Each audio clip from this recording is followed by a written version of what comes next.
Told y'all boys, levels to this. AM Sports Media, acknowledge us. #1 boxing podcast out there. Ain't no one doing it better. Debating, film study, documentaries, we do it all. Name another channel that can do that. Acknowledge us. Love us to this.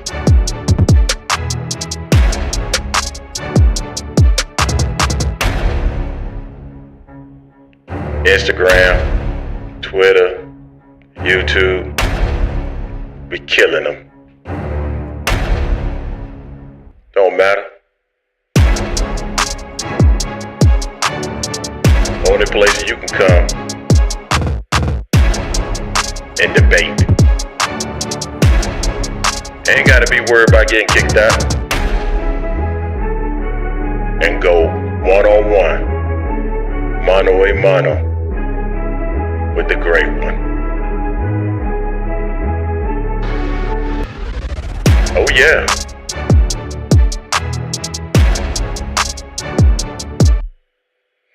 Be ready for it. Love us to this.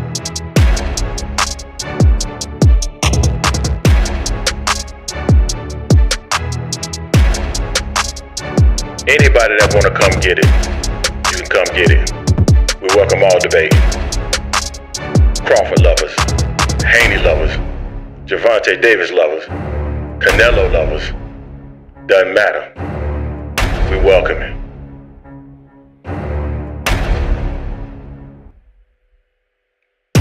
Live streams every fork. Discord, come get it. Y'all boys ain't ready. AM Sports Media, where legends are born. So are y'all ready? I'm ready. Let's get the show started.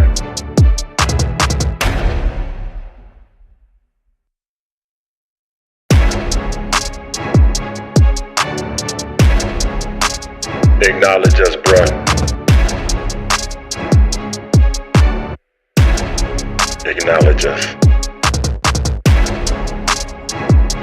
We told y'all boys, levels to this. AM Sports Media, acknowledge us.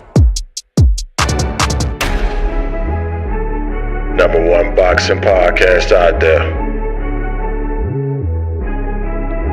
Ain't no one doing it better. Debating.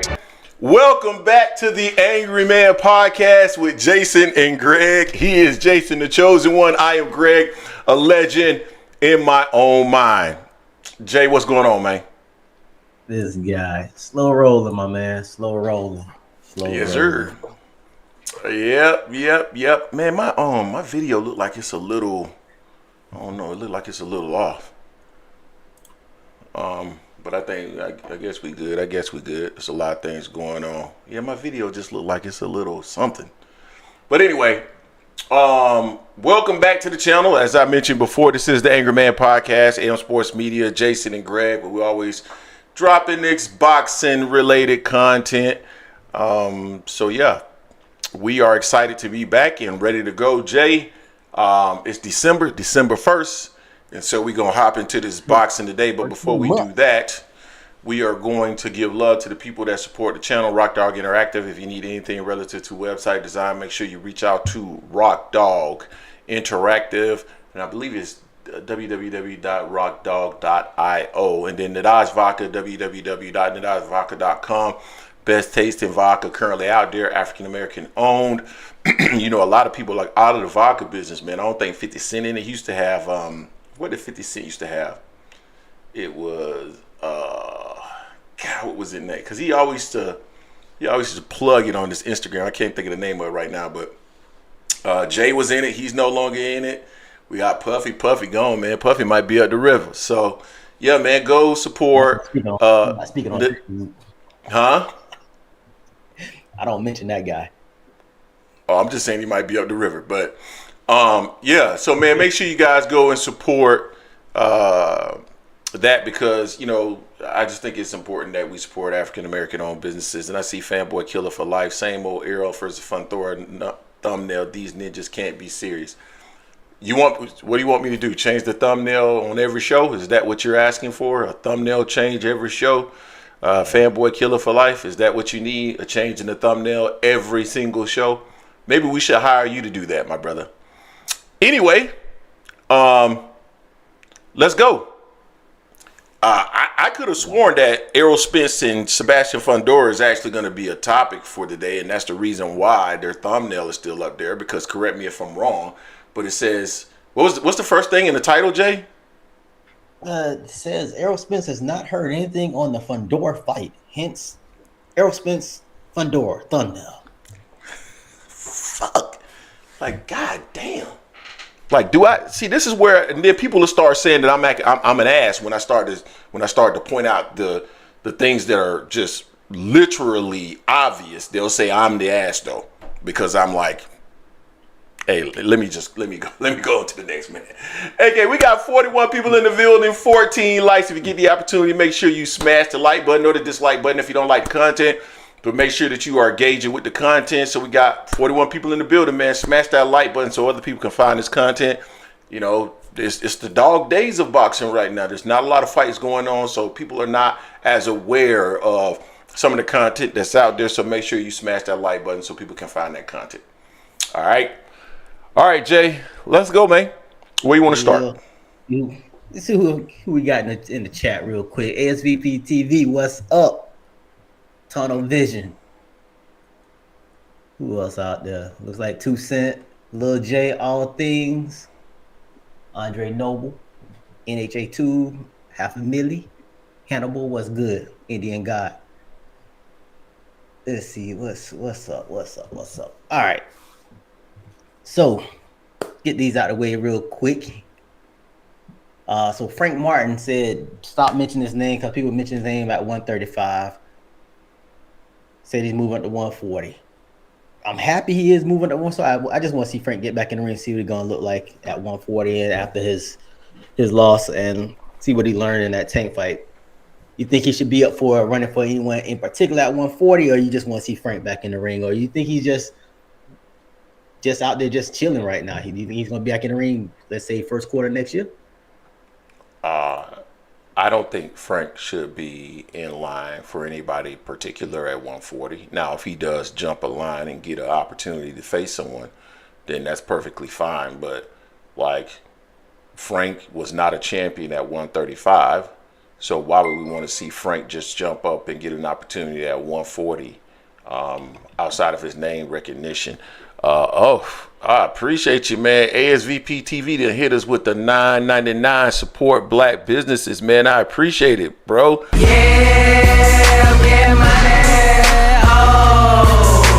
Yeah, appreciate you, fam. Appreciate you. But nah, man.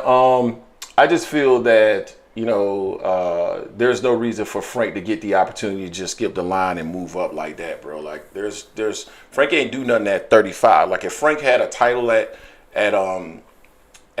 35, then Jay, I probably would feel a little bit differently about it. But you know, Frank's claim to fame at this point is a loss to Gervonta Davis. So because he doesn't have a title and because he's not a huge name in the sport, I've always said that either you have a big name where you can skip the line, or if you're like a weight class below, you're a champion moving up, that makes sense to me. But just having the opportunity to just skip the line, that personally doesn't make a whole lot of sense to me, Jay. So, but if he does get the opportunity, that's great. I don't have a problem with seeing it. Yeah, I don't got a problem either. I haven't seen him. I don't think he's been ranked at 140 just yet. So I don't know where he's going to come in. I know I think there's rumors out the time of calling out Rayo as well, being a possible fighter for that, and some other fighters. But I don't see him ranked at all at 140. He still looks like he's still at 135 in most of the rankings. So hopefully top of the year we'll be seeing what he's going to do. He already said he's not at 135 no more. So I want to see him get back in there, see what he look like, see what he learned. I'm also interested to see if he's still going to be training with Derek James. You know, I want to see how that's going on because that whole dynamic with him being under Spence, man down promotions, you know, that's still got some stuff going on over there. So it's going to be an interesting, cloudy, murky situation for Frank, but I'm here for it. I think he's a decent boxer, so I definitely want to see him back out there sooner than later. Yeah. To someone's point in the chat, they said he's enjoying that payday. So yeah, he got paid out there. So I've been seeing him on Instagram, been stunting, showing everything. Hopefully he didn't overspend after that payday he got over there from the Tank fight. But I'm with it. I want to see him back in the ring though. Yeah, I'm definitely ready to see him back in the ring, as I'm ready to see everybody back in the ring. Actually, man, you know, I'm just a fan of boxing, and you know, he has a name. So if he does end up skipping the line or getting the opportunity at 40, I'm cool with that. I just wouldn't advocate for him to get the opportunity to skip the line. Is where I'm at with it, Jay. But certainly there's a number of names that are there at 140. I don't know who he would end up getting in the ring with, but I mean, you got T.O., you got Devin, you got who's else at 40 that would make sense, that would be interesting for Ryo. You got Pitbull Cruz that's there right now. So yeah, Russell there. Yeah, but also a lot of names out there. You know, Jack Catterall still looking for a dance partner. I know he's on a different network, but still just put names out there overall. But suppose I read something that he might be getting ready to fight. Try to be on the David Benavidez, David Morrell on the card. So that'd be a good look for him if he gets in there. Because I don't want him. He don't need to be out the ring too much longer. You know what I'm saying? So inactivity kills. We know that. I totally agree. Anything else we want to cover on Frank Martin, man? I just want us to talk about that a little bit because I know we were, you know, during the vacation time, we weren't as active, and that was something that, you know, came out. So if there's anything else you want to talk about on that, I'm more than willing to talk about it, but we can move on. Nah, that's all we got right now. Because he did put that little blurb out there because his name was in the mentions for being a potential fighter for someone else at 135, and he had to make it clear that he's not at 135. So but speaking of the Russells, so I've been seeing a lot of rumors about Gary Russell, Mr. Gary Russell Jr. potentially trying to get a rematch or get not a rematch, but an initial fight with Leo Santa Cruz, which, you know, they definitely had some bad blood and would have been a great fight, you know, some years ago. I still watch it right now. I don't know how it's going to look since both of them have been inactive for 3 years now for both of them. But I'm here for it. I just want to see both of them back in the rings, honestly. So, I thought about actually reaching out to Gary right before this show. Gary's been on the channel now, man, maybe 3 or 4 times, something like that. And I was like, you know what? I'm gonna wait until after this fight is announced, if it is announced, to invite him back on the platform because I would be interested. Now, the last time he was on the platform, he actually mentioned Leo Santa Cruz. I don't know if you remember that, Jay. And you know, he said something to the effect of he would need to beat somebody that Gervonta Davis has beaten in order to get an opportunity to fight Tank, because, you know, he's been adamant that he wants to fight Tank. It's rumored that this fight will be on the undercard of Gervonta Davis and Lamont Roach, which would also be very interesting, right? Considering some of the history that we've seen there between Gary Russell and Gervonta Davis, and at some point, I'm sure their paths would cross. So that would be interesting. But I think Leo Santa Cruz makes sense for him to come back as a combat fight. I mean, when was the last time Russell was in the ring? Like 3 years ago or something like that? They both been out in the ring like 2 or 3 years. So yeah, I mean, to me it makes sense. His dad just passed, so he said he isn't fighting anyone. I did not know that. Yeah, I didn't either. I'm sorry to hear that about, you know, that sucks. That's tough. So yeah, that's tough. And I see some people that are being critical of the fight. But what do you guys want? You want Gary Russell to jump back into the ring with an animal right off the bat? Like, and not to say that Leo isn't good because he is, but I mean, why would he come back against an opponent that's been very, very active? I mean, it would actually make sense for him to come back against someone who hasn't been as active, as far as I'm concerned, Jay. So, No, I think it's fair for both of them. yeah, Honestly. I think so as well. It's just so funny to me, man, that fight fans are so critical of certain fighters, specifically when they're tied to certain entities. And it's like, for me, people are gonna say that we got a bias, and we do have a bias. We all have biases, right? I talked about that a little bit on the last show, last Sunday. We all have biases, but I don't have a bias towards a specific promotional outfit. So much so that I don't like any of the fighters associated with that outfit, right? There are fighters that are on Top Rank that I like.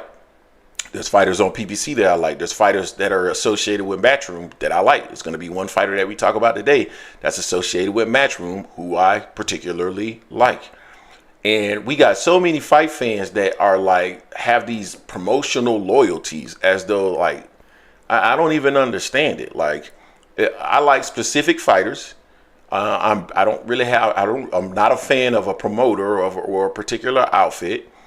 And I don't understand it. It's just crazy to me, dog. And clearly there are PBC haters that are currently in the building. And that's the reason why they're saying that Leo Santa Cruz versus Gary Russell is a trash fight. However, that same freaking fight, if both of those fighters were associated with Top Rank, they'd be saying, that's a great fight. Like that fight.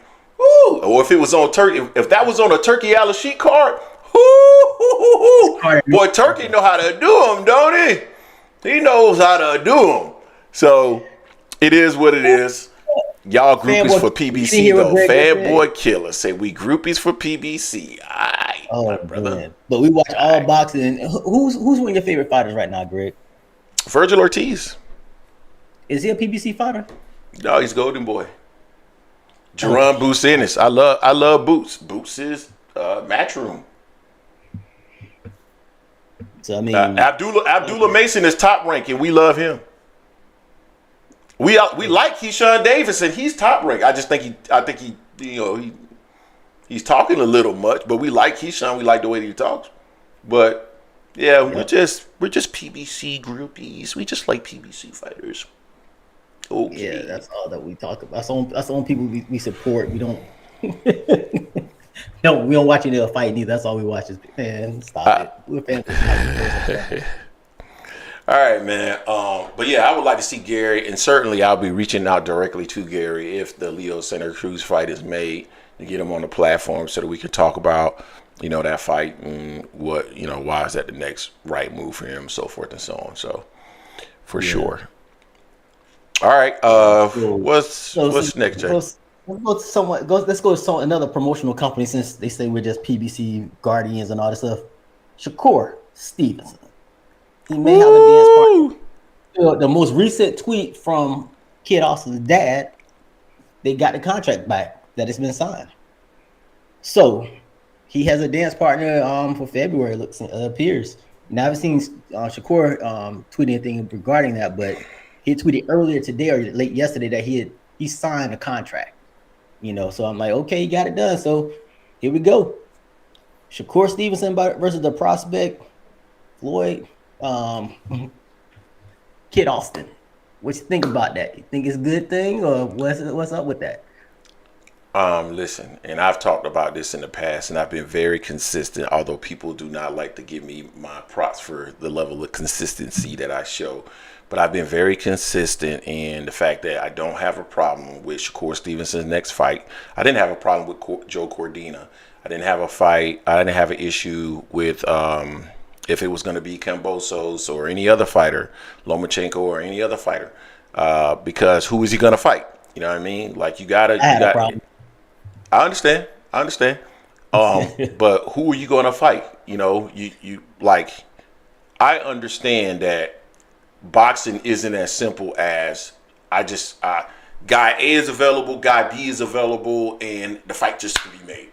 I'm not clueless about the sport. That's not the way that it works, right? No. And there are so many nuances, contract disputes, or things that need to be worked out from a contract perspective, a network perspective, and all of these things play a part into why fights do not get made. So I'm not clueless to that, and I look at it from the perspective of who's available for any particular fighter, and in this case, we're talking about Shakur Stevenson, and who is that fighter associated with? So realistically, what fights can be made? And is this like an outstanding contest for Shakur Stevenson? No. Because Kid Austin, and it's so funny, if someone wanted to argue with me in the comment section talking about Kid Austin is a contender and not a prospect.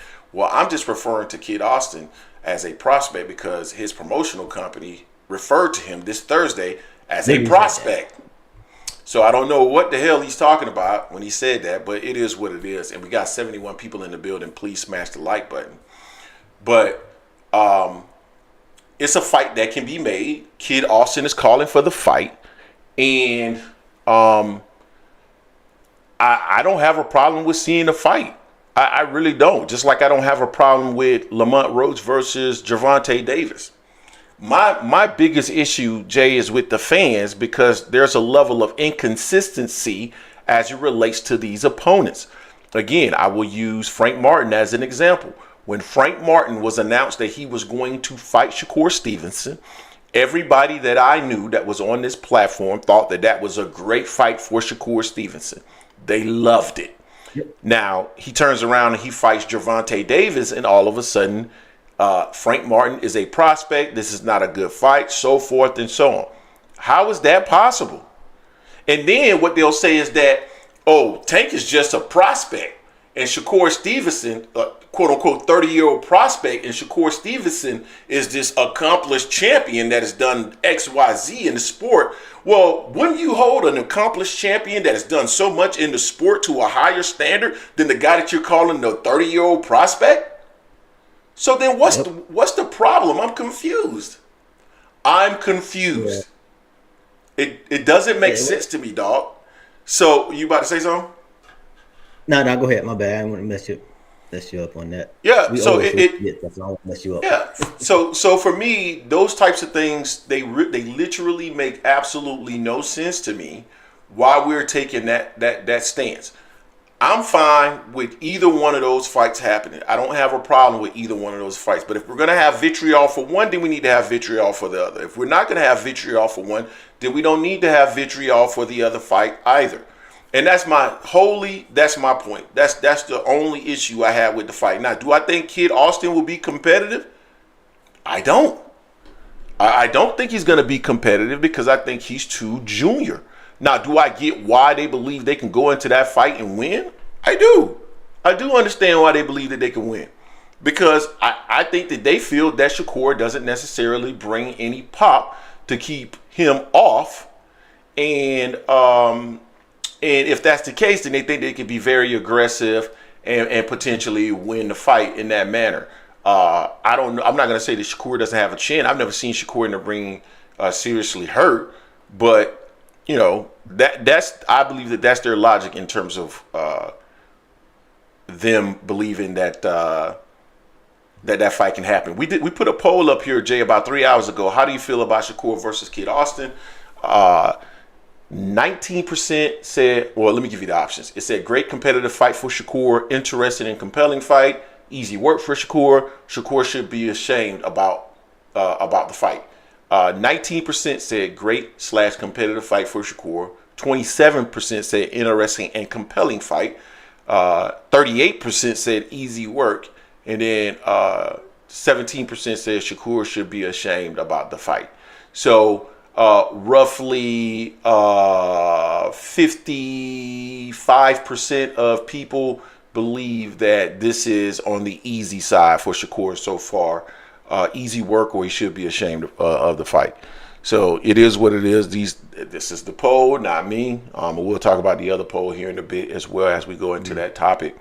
But yeah, man, I just feel that we got to stay consistent in how we measure these boxers. And it seems like the goalpost moves for certain boxers, and other boxers, everything is okay. And before you jump in there, Jay, guys, we got to smash the like button, man. Smash the like button. We got 70 people in the building, but only 31 likes.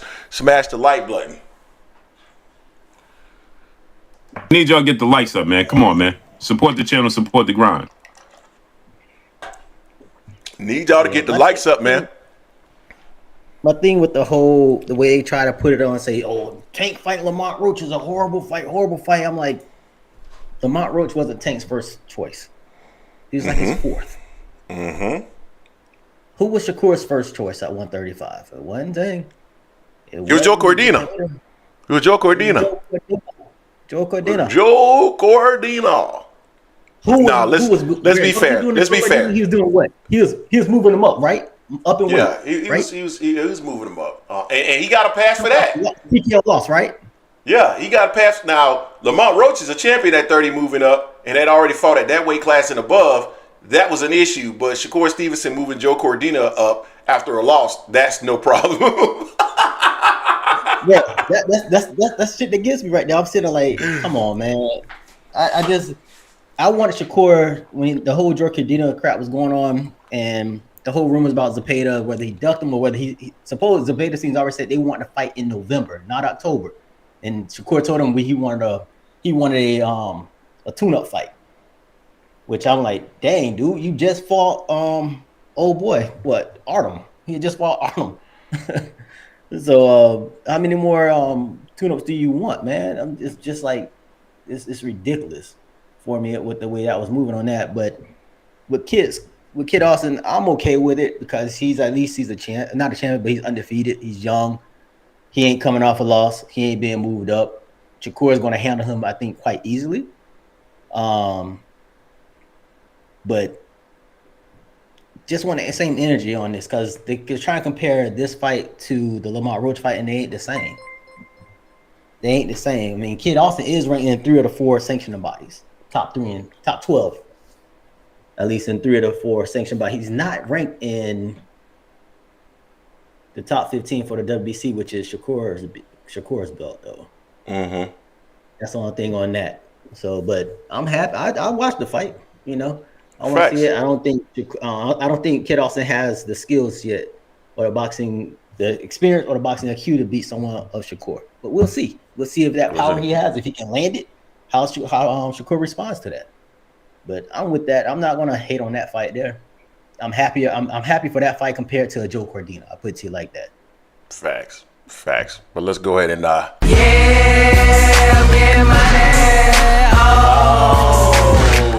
Boxing Hacker hit us with the $5. Kid Austin got ranked number 2, so he does deserve a title fight or an eliminator. There have been fighters who fought for titles way more green, like Oscar. Definitely. When got a fight with a second fight. Who? Loma. Yeah, Loma, but Loma had like an extensive amateur career, like extensive. He was 30 years old. He was 30. Come on, man. He was 30. Anyway, listen. Boxing Hacker, I have no problem with your comment. However, you and I know that if the roles were reversed and this was Tank doing this, you'd have a different outtake or perspective on this.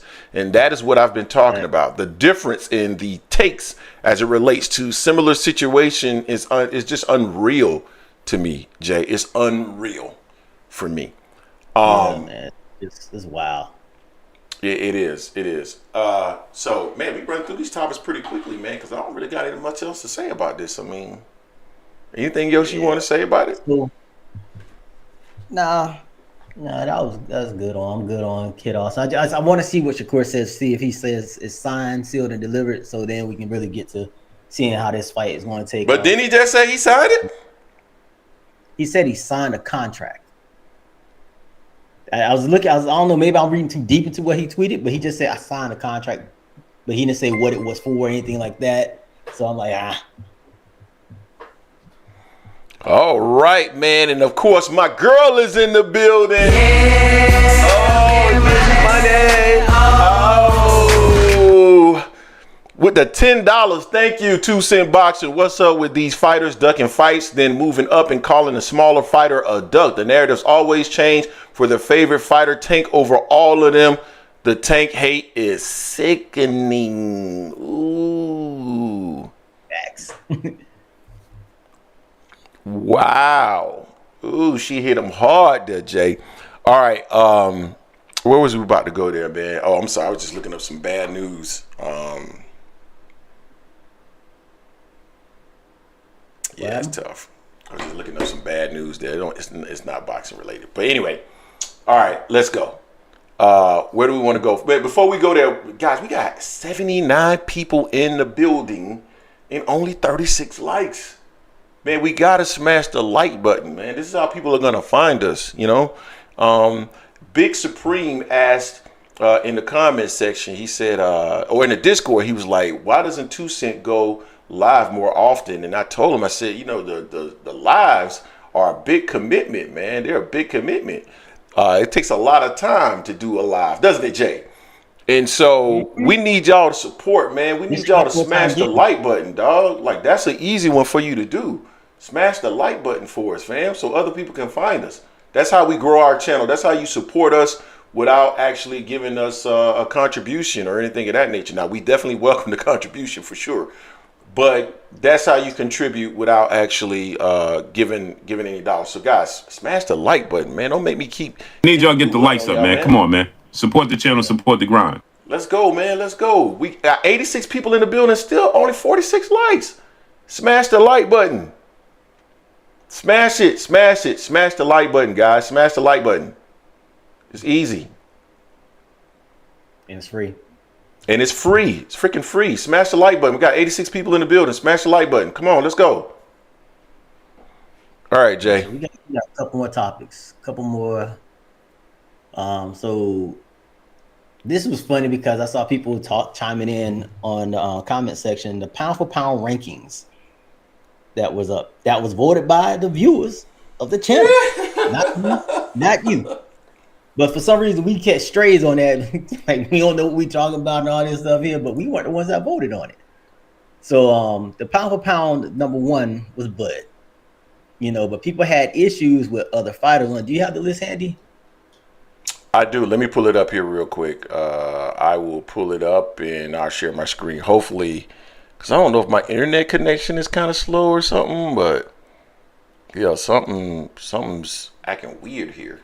Because my video seems to be a little bit, but hold on, I'm gonna share my screen here real quick. Give me 1 second. All right. People said we are Bud haters, and we would have controlled. If we're Bud haters, we would have controlled the narrative, and Jay had it where he couldn't be on the list or anything like that. And he's number 1, which I kind of expect. I voted for him to be number 1 as well. I hate Bud. You guys hate Bud. You hate him. You hate Bud. Oh, Clizzle of 420 hit us with a $2 day mad tank, but not Shakur. Shout out. Appreciate you, fam. Here's our top pound for pound rankings. Again, Jay, you made this comment. We did not come up with this pound for pound ranking, did we? This is not my pound for pound ranking. And yet, but people are upset telling us your pound for pound ranking is terrible. What do you mean? It came from the people. Now, hopefully, this will entice people to vote on this a little bit more. We had right around 100 people that voted. I want to get to at least 200 people to vote next time, so the list is even more compelling and consistent. But pound for pound rankings are as follows. AM Sports Media. We're going to do this on a quarterly basis where we're going to list our pound for pound rankings. And I think it'll be a good time to do it. So Tank fights him in the beginning of March. So we should probably produce it probably like maybe the first or second week in March. But yeah, here we go. Pound for pound rankings. Number 1, Terrence Bud Crawford. And it's surprising to me that there's a lot of Bud meat riders that actually was opposed to this, which was interesting. Number 2 is Alexander Usyk, who they wanted to be number 1. Shout out to them.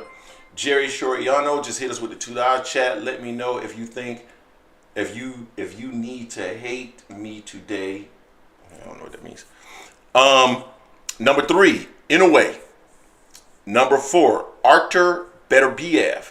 Now, honestly, I don't have too much of an issue with the first 4. I think Canelo is questionable. But Canelo, number 5. Gervonta Davis, number 6. Dimitri Bivol is number 7. David Benavidez is number 8. Bam Rodriguez is number 9. And then coming in at number 10, Tyson Fury. Number 11, in case you guys were wondering, was Shakur Stevenson. And number 12 was Devin Haney. All right. Now, this is just how I see it, Jay. You tell me how you see this, and I can't wait to hear what the people have to say as they come on and talk about this. But personally, I have a problem with David and Tyson Fury even being on the list. Like, they shouldn't be in the top 10. And I love David Benavidez, but he shouldn't be in the top 10. I don't think Tyson Fury should be in the top 10. Okay? So that's number 1 for me. I saw some people had some issues with Arthur Beterbiev. I have no issue with him. He won. He's undisputed. I have no issue with him. Canelo is a little high for me. You know, my criteria for pound is both eye test and accomplishments. I would probably push Tank down probably to in the 7-8 range just because of the accomplishments. Tyson Fury would not be on my list. Shakur Stevenson would be on my list. Devin Haney would not be on my list. So that's some of the feedback from me, and I would have to think on it how I would arrange it. But I would have Terrence Crawford number 1. Jay, what's your thoughts on the list? Yeah, Tyson be out of the number 1. David would be out of there also because David even said himself he doesn't feel he's a top 10 just yet. He feels he hasn't accomplished it just yet to be in the top 10. So if he don't feel like he should be there, I'm not going to put him there then as well. Right. To your point with Canelo and Tank being a little bit high where they're at right now, I agree with that. My whole thing with putting Canelo always above Dimitri Bivol when they just fought a couple of years ago and Dimitri washed him pretty much. Dominated him that fight to me. You know, so I mean, his skills were superior to Canelo's in that 12-round fight, although they tried to make it closer in the scorecards, but it really wasn't that close. The Nui number 3, Usyk number 2, Bud number 1. Those 3 I'm fine with based on what they've done. And just the skills that Bud still has. You know, he just fought Madrimov and, you know, he won. But he didn't win in the fashion that he has won at 147. His skills still pay the bills. So that's why I have no problem with him being number 1. But I can see people putting any of the top 3 in any type of order. Usyk number 1, Nui number 1. I'm fine with any of that. Bam has grown on me. I admit I don't watch the little guys that much like that, but I've seen Bam probably the last couple of years on there. He's growing on me, so I'm going by what people have said, what I've seen of Bam. So I'm fine with him being on the list. I think he's probably better, be higher, lower on the list, probably closer to 6-5 range on there. But definitely Tyson Fury got to go, and David out of it. David's just on the outside looking in right now. See what he does against David Morrell. I agree. Like, no, he would not be on my list. He has work to do to get on my list, and but I'm going to be extremely curious to hear what other people have to say about this list. We'll produce the link to the chat, and what I'll try to do is probably do it in advance. Probably give it like at least a week so more people can get it, and try to publicize it more and more and more for people to go and vote. I really wanted to be people to actually support the channel, so people who are subscribed to the channel, because I like their feedback. And Jay, I'm gonna be honest with you, full disclosure, for me, I like to do it because producing a pound for pound list that does not come directly from us, but it's from the people. It takes all the onus off me and you. Exactly. Can't come in here talking shit about me. Ninja, this is your list, not mine. This is your list, not my list. So it was just interesting to see the level of feedback and engagement as it related to the list. I thought it was very interesting to see that. This is interesting combat by Fanboy Killer for Life. He says Loma should be on the list. Why? Lomachenko? Why? Lomachenko? Why?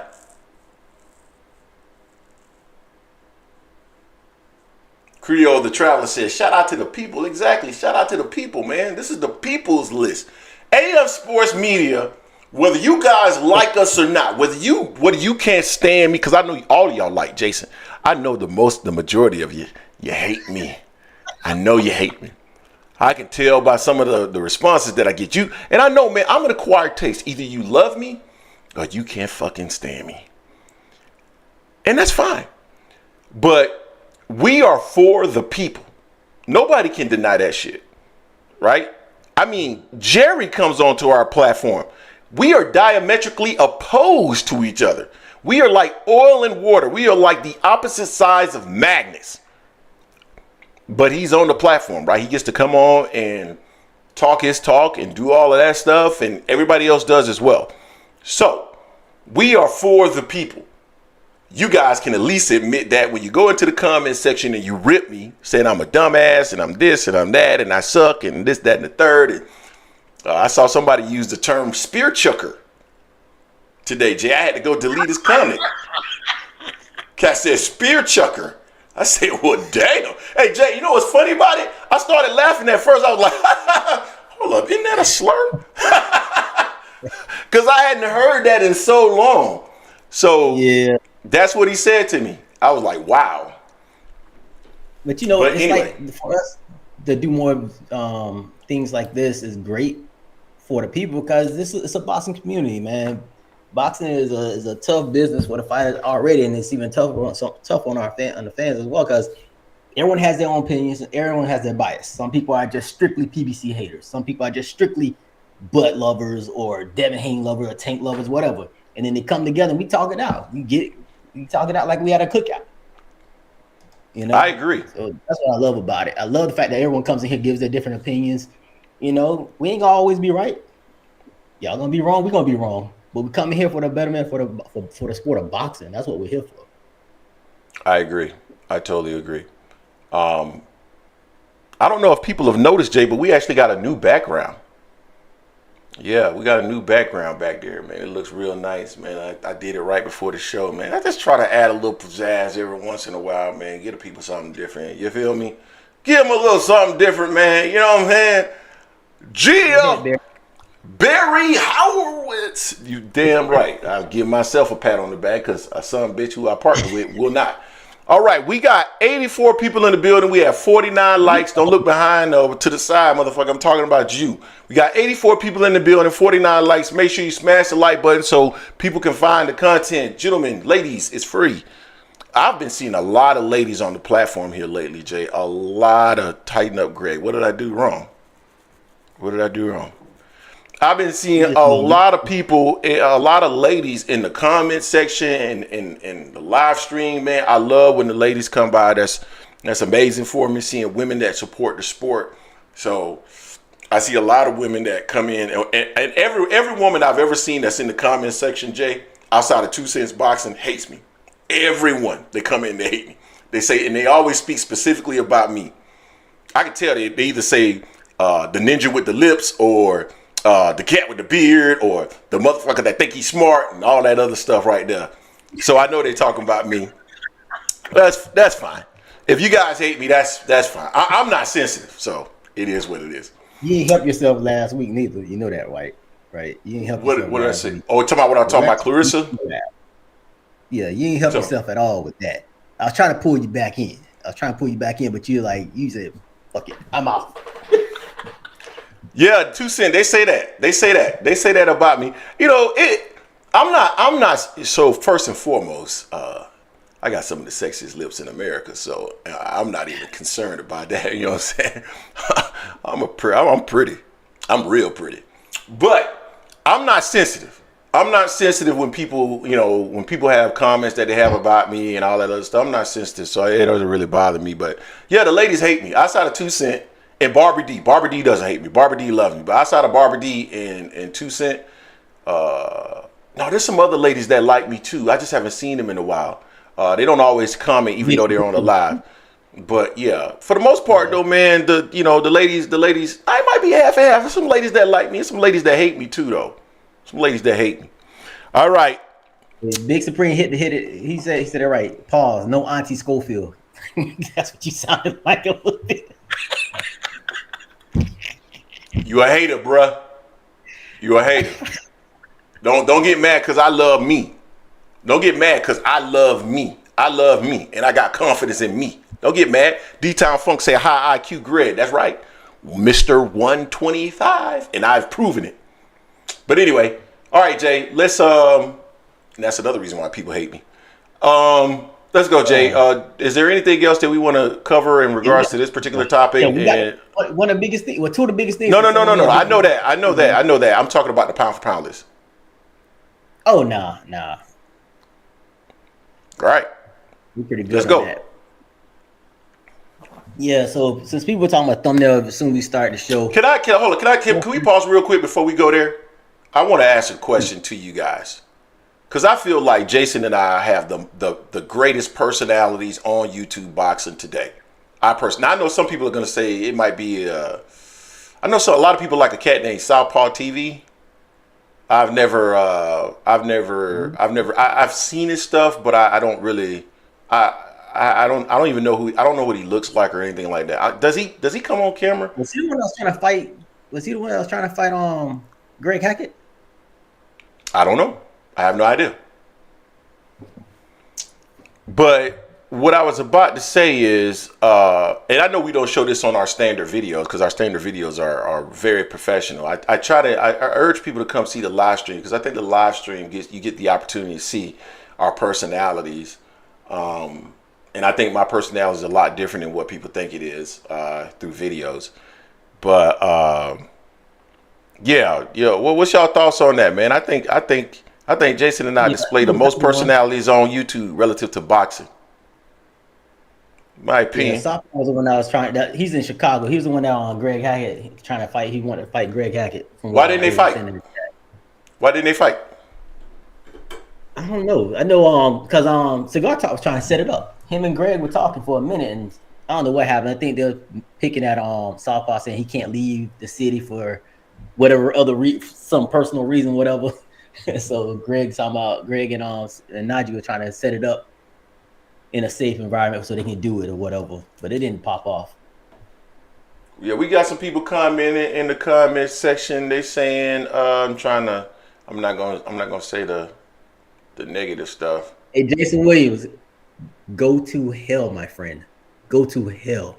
Team Gill in the building. What's up, fam? Team Gill said I agree. Mr. Too Rich, Mr. I Respect the Belt said, yeah, I think we do too, man. No, we GHTB over here. What does that mean? That's Greg Hackett. Oh, it's great personality equals, what is that? Smoke? I guess that's a rock. Is that a rock? Jason equals personality rock. Okay. All right. Oh, okay. All right. That's fine. Everybody got their opinion. All right, Jay, let's move on to the next topic. So since we have the thumbnail with Spence and Fundora, that had been rumored as a potential fight coming up. Spence could get ranked in the top 15. Didn't happen. And then someone hit Spence up on Twitter asking him, yeah, my man Spence training, get ready for the Fundora. And Spence said, I haven't heard anything in a minute on the Fundora fight. So, I mean, it seemed like that fight might be dead. It might not be. Who knows? I mean, real business happens behind closed doors. It doesn't happen on social media, number one.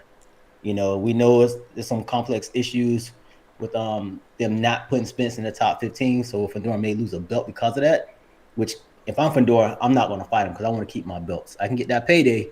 Still, I just have to run it back. I want to keep my belts and try to be undisputed at 154 on that. But if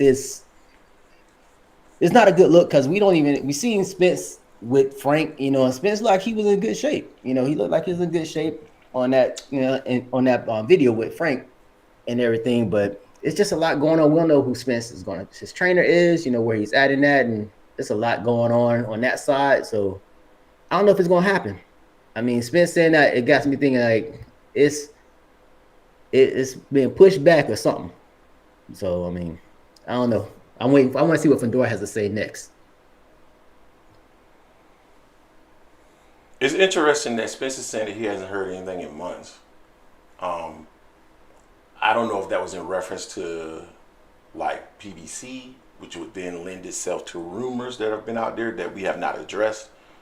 And I have not sought out information on, to be quite honest with you.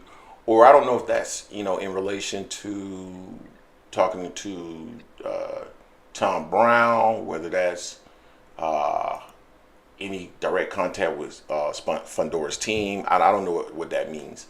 It doesn't sound good for the fight. I thought when the WBO released their latest rankings and Spence wasn't on it, I didn't think that was necessarily something that would indicate that fight is going to actually happen. So it's, I don't know, like, you know, I would like to see that fight end up materializing, because I think that's a fight that I think, number one, would be interesting to see with Spence at 154. I think then two, I think it would be interesting just to have Spence back in the sport, right? Because right now he is not in the sport. How old is Spence? Like 34? Something like that. 34, 33. Yeah, so it would be interesting to see him get back in the ring. I don't know, man. I was told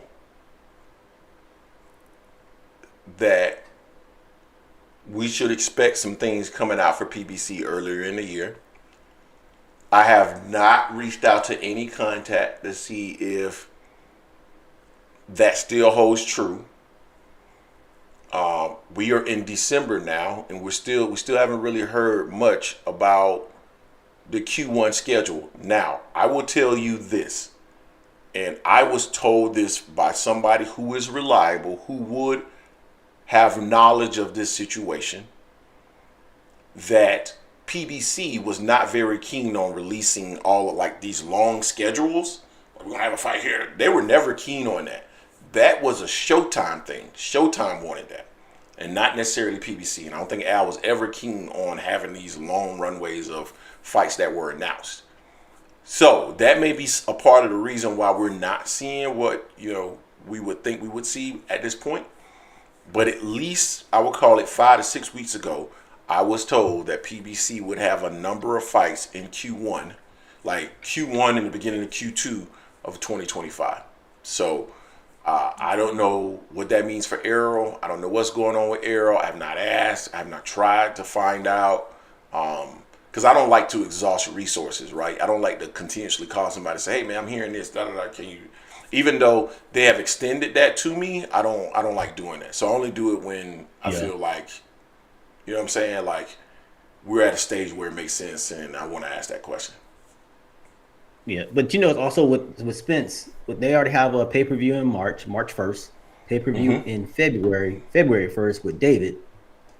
This can't be, you know, they're not going to have two pay-per-views in the same month. So, you know, we're probably looking off in April, May. If the Fundora Spence does actually happen, you know, they're not going to have them fight in the same month. You know, so it's going to be interesting. It's going to take some time to see what's going on with that, but we'll see. We'll see what happens with that. But I just want to see some movement going, so the belt doesn't stay stagnant.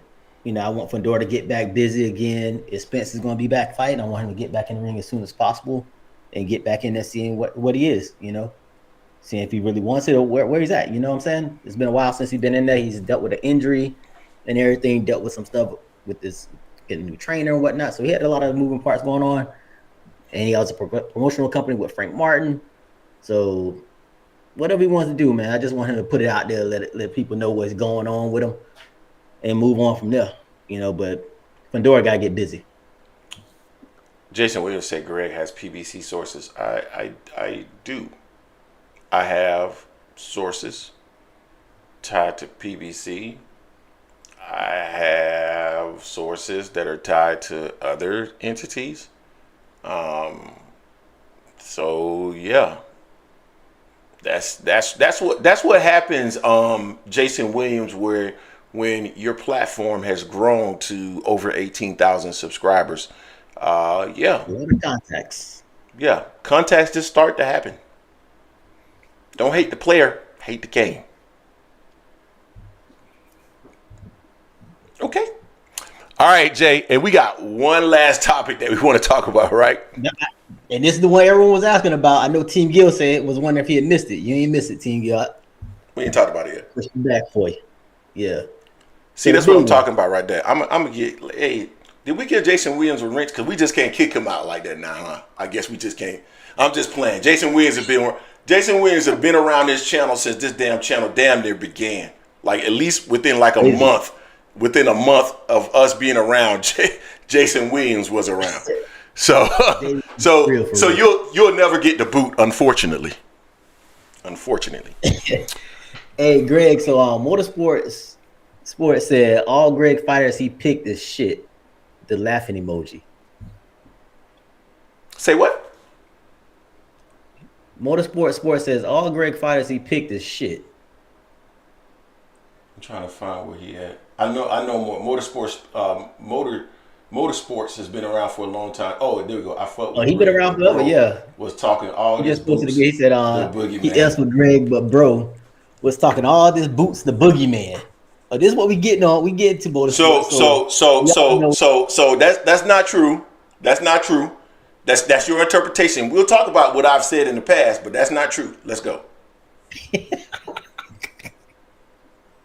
So we all know it was rumored about Boots and Virgil potentially having a fight. I'll probably say 99% of people understood when these talks came up, it was going to be at 154. Yeah. So according to Eddie said they were offered initially at 147.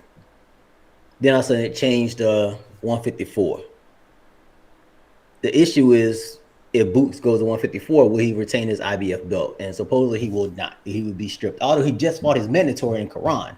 It makes no sense why he couldn't have a voluntary fight, right now. But that's what it is right now. Boots came out saying that, he wasn't aware of some of the negotiations on his behalf. If it doesn't come from him and only him, don't believe anything.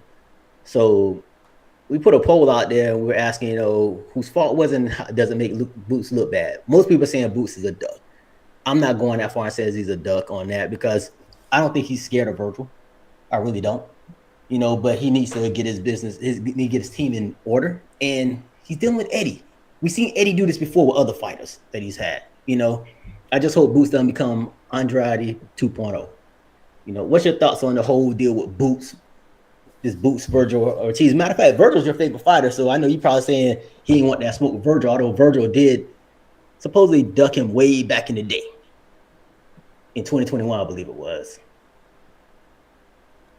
Yo, man, I was just scrolling through my phone real quick, and this picture of Angel Reese came up. Well, she might be the thickest. Bruh, focus, man. God dang. Okay. All right. So we're talking about Jaron Ennis, and so man, look, I don't think Boots is afraid of anybody. I really don't. And I've never thought that Boots was afraid of anyone. But man, this does not look good. It just doesn't.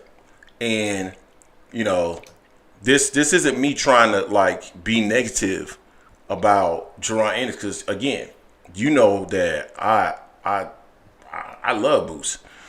Greg gonna sleep in the dollhouse tonight. You better leave Angel Reese alone. No. My wife don't watch the show. So, I'm a big Jaron Ennis supporter, Jay, and you know this. I support Jaron Ennis, and but it doesn't look good, man. When you in a situation where, these are the facts, right? So, his promoter and Virgil promoter is on record stating that there was potential for this fight to occur. Boots, after his last fight, said that it may be time for him to go up to 54, which supported what we had already heard. Now, this had been on Twitter for quite some time about the potential of this fight happening. We did a video on this and all this other stuff. And so for Boots to come out and then say that, he's heard the rumors and that he was unaware of anybody negotiating on his behalf, what does that mean? Because there's no way that you were unaware that that there were negotiations that were occurring. Now, maybe you mean you were unaware that somebody in your camp was making some statements that weren't true. maybe there were nuances associated with the contract or the negotiations that you had not been informed about. And that was the reason why you were in the position of backing away from it. But the way that it was worded would suggest that you knew nothing. And that's why I said in the video that we did earlier today that you got to be careful in what you're saying, because I think it's probably more so tied to some nuance that he was unaware of versus just not being aware of negotiations overall, right? And it makes him look bad. And now you got a bunch of people that are saying he's a duck. Now, am I going to defend against that? I'm not. I'm not going to defend against it because it's hard to defend against, right? Like, I'd be curious to see, the next interview from YSM with them, or, YSM has been in the comment section on some of our videos. I don't know if he's watching right now. I would love for him to come on the platform because maybe he has some insight on it. Or Greg Hackett has been in the comment section many of occasions. I would love for him on our live stream. I would love for him, if he's watching currently, to jump in. And of course, Tim Bradley follows the show. He may be watching right now. I would love for him to jump in and give his thoughts on this as well if he's in the comment section. I don't know if any of these people are currently, Tim already called Boots a duck. I didn't see that. Yeah, he called it duck soup. So with that, man, it's hard for me to. I don't think that's true, but it's hard for me to defend it because of this. Like, Boots making the statement, and then when you look at all the facts associated with, I probably would have been okay. And then even when it came out that they were saying that basically the fight was being offered to me at 147.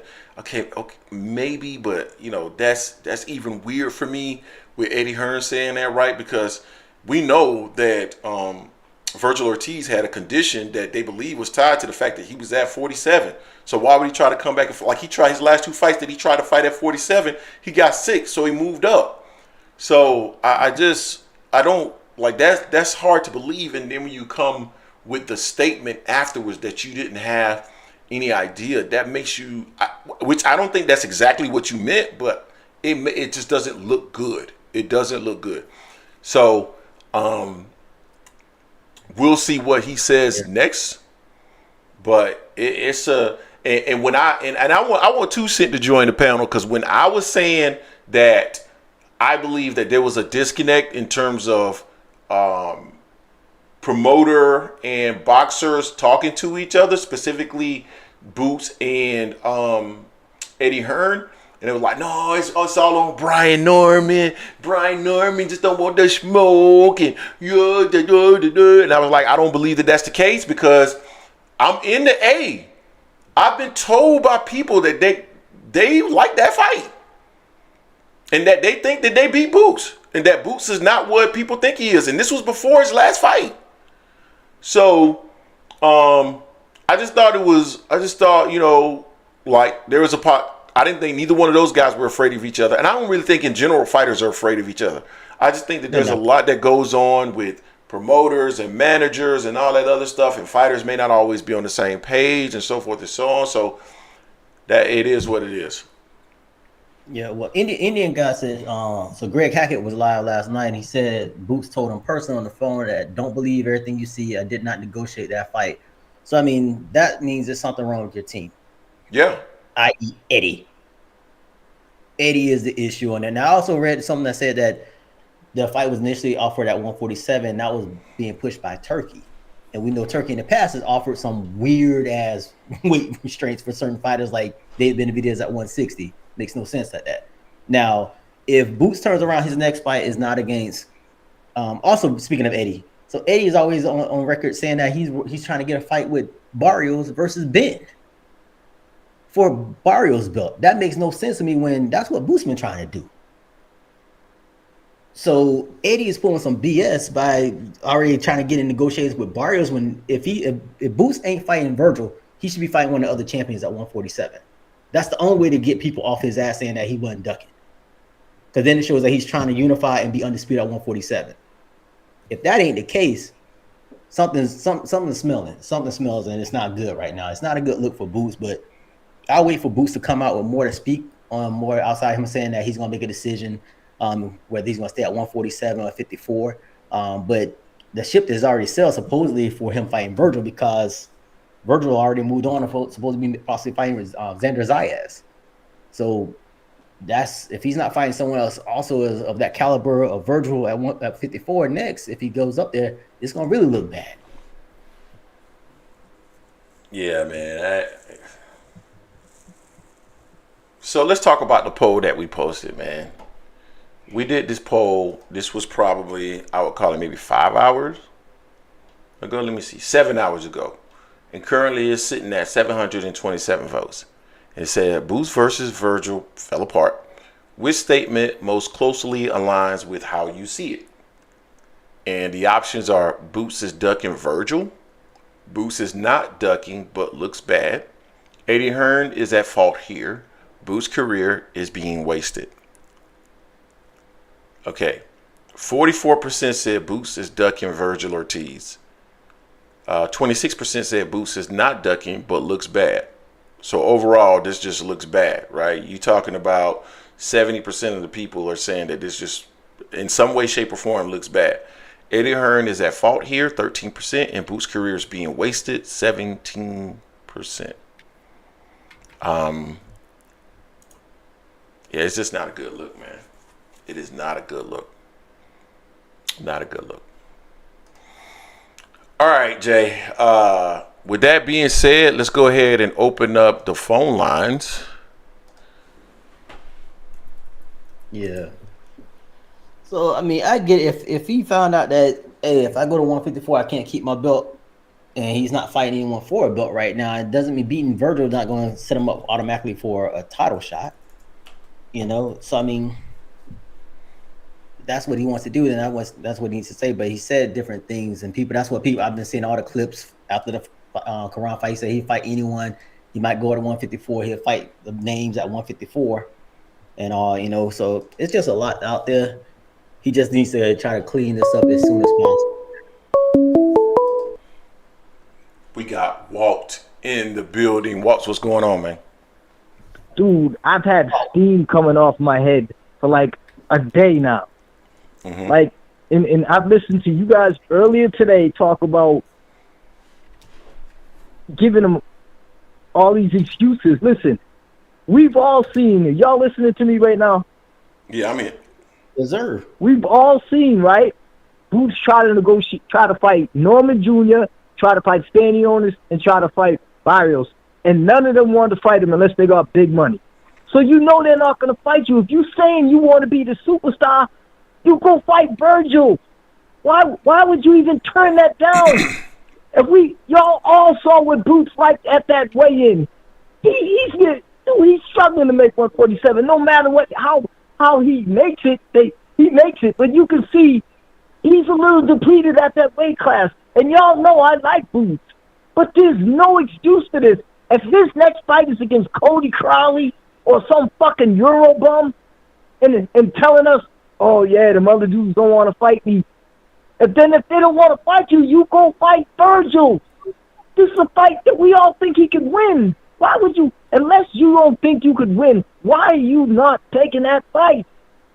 You can't. You know that man almost died trying to make 147. You can't try to say, well, I'm trying to fight him at 147. You can't do that. Everybody sees it. So people have been waiting to clown you for the longest because you don't talk as it is. And now he's in a position, y'all, where Bruce don't talk a lot.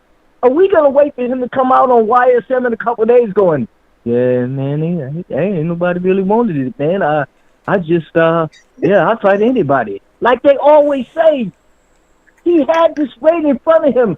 He goes and beats Virgil because people are talking about Virgil's this 90% knockout rate, dude. If he stops Virgil or beats him up, he becomes the man.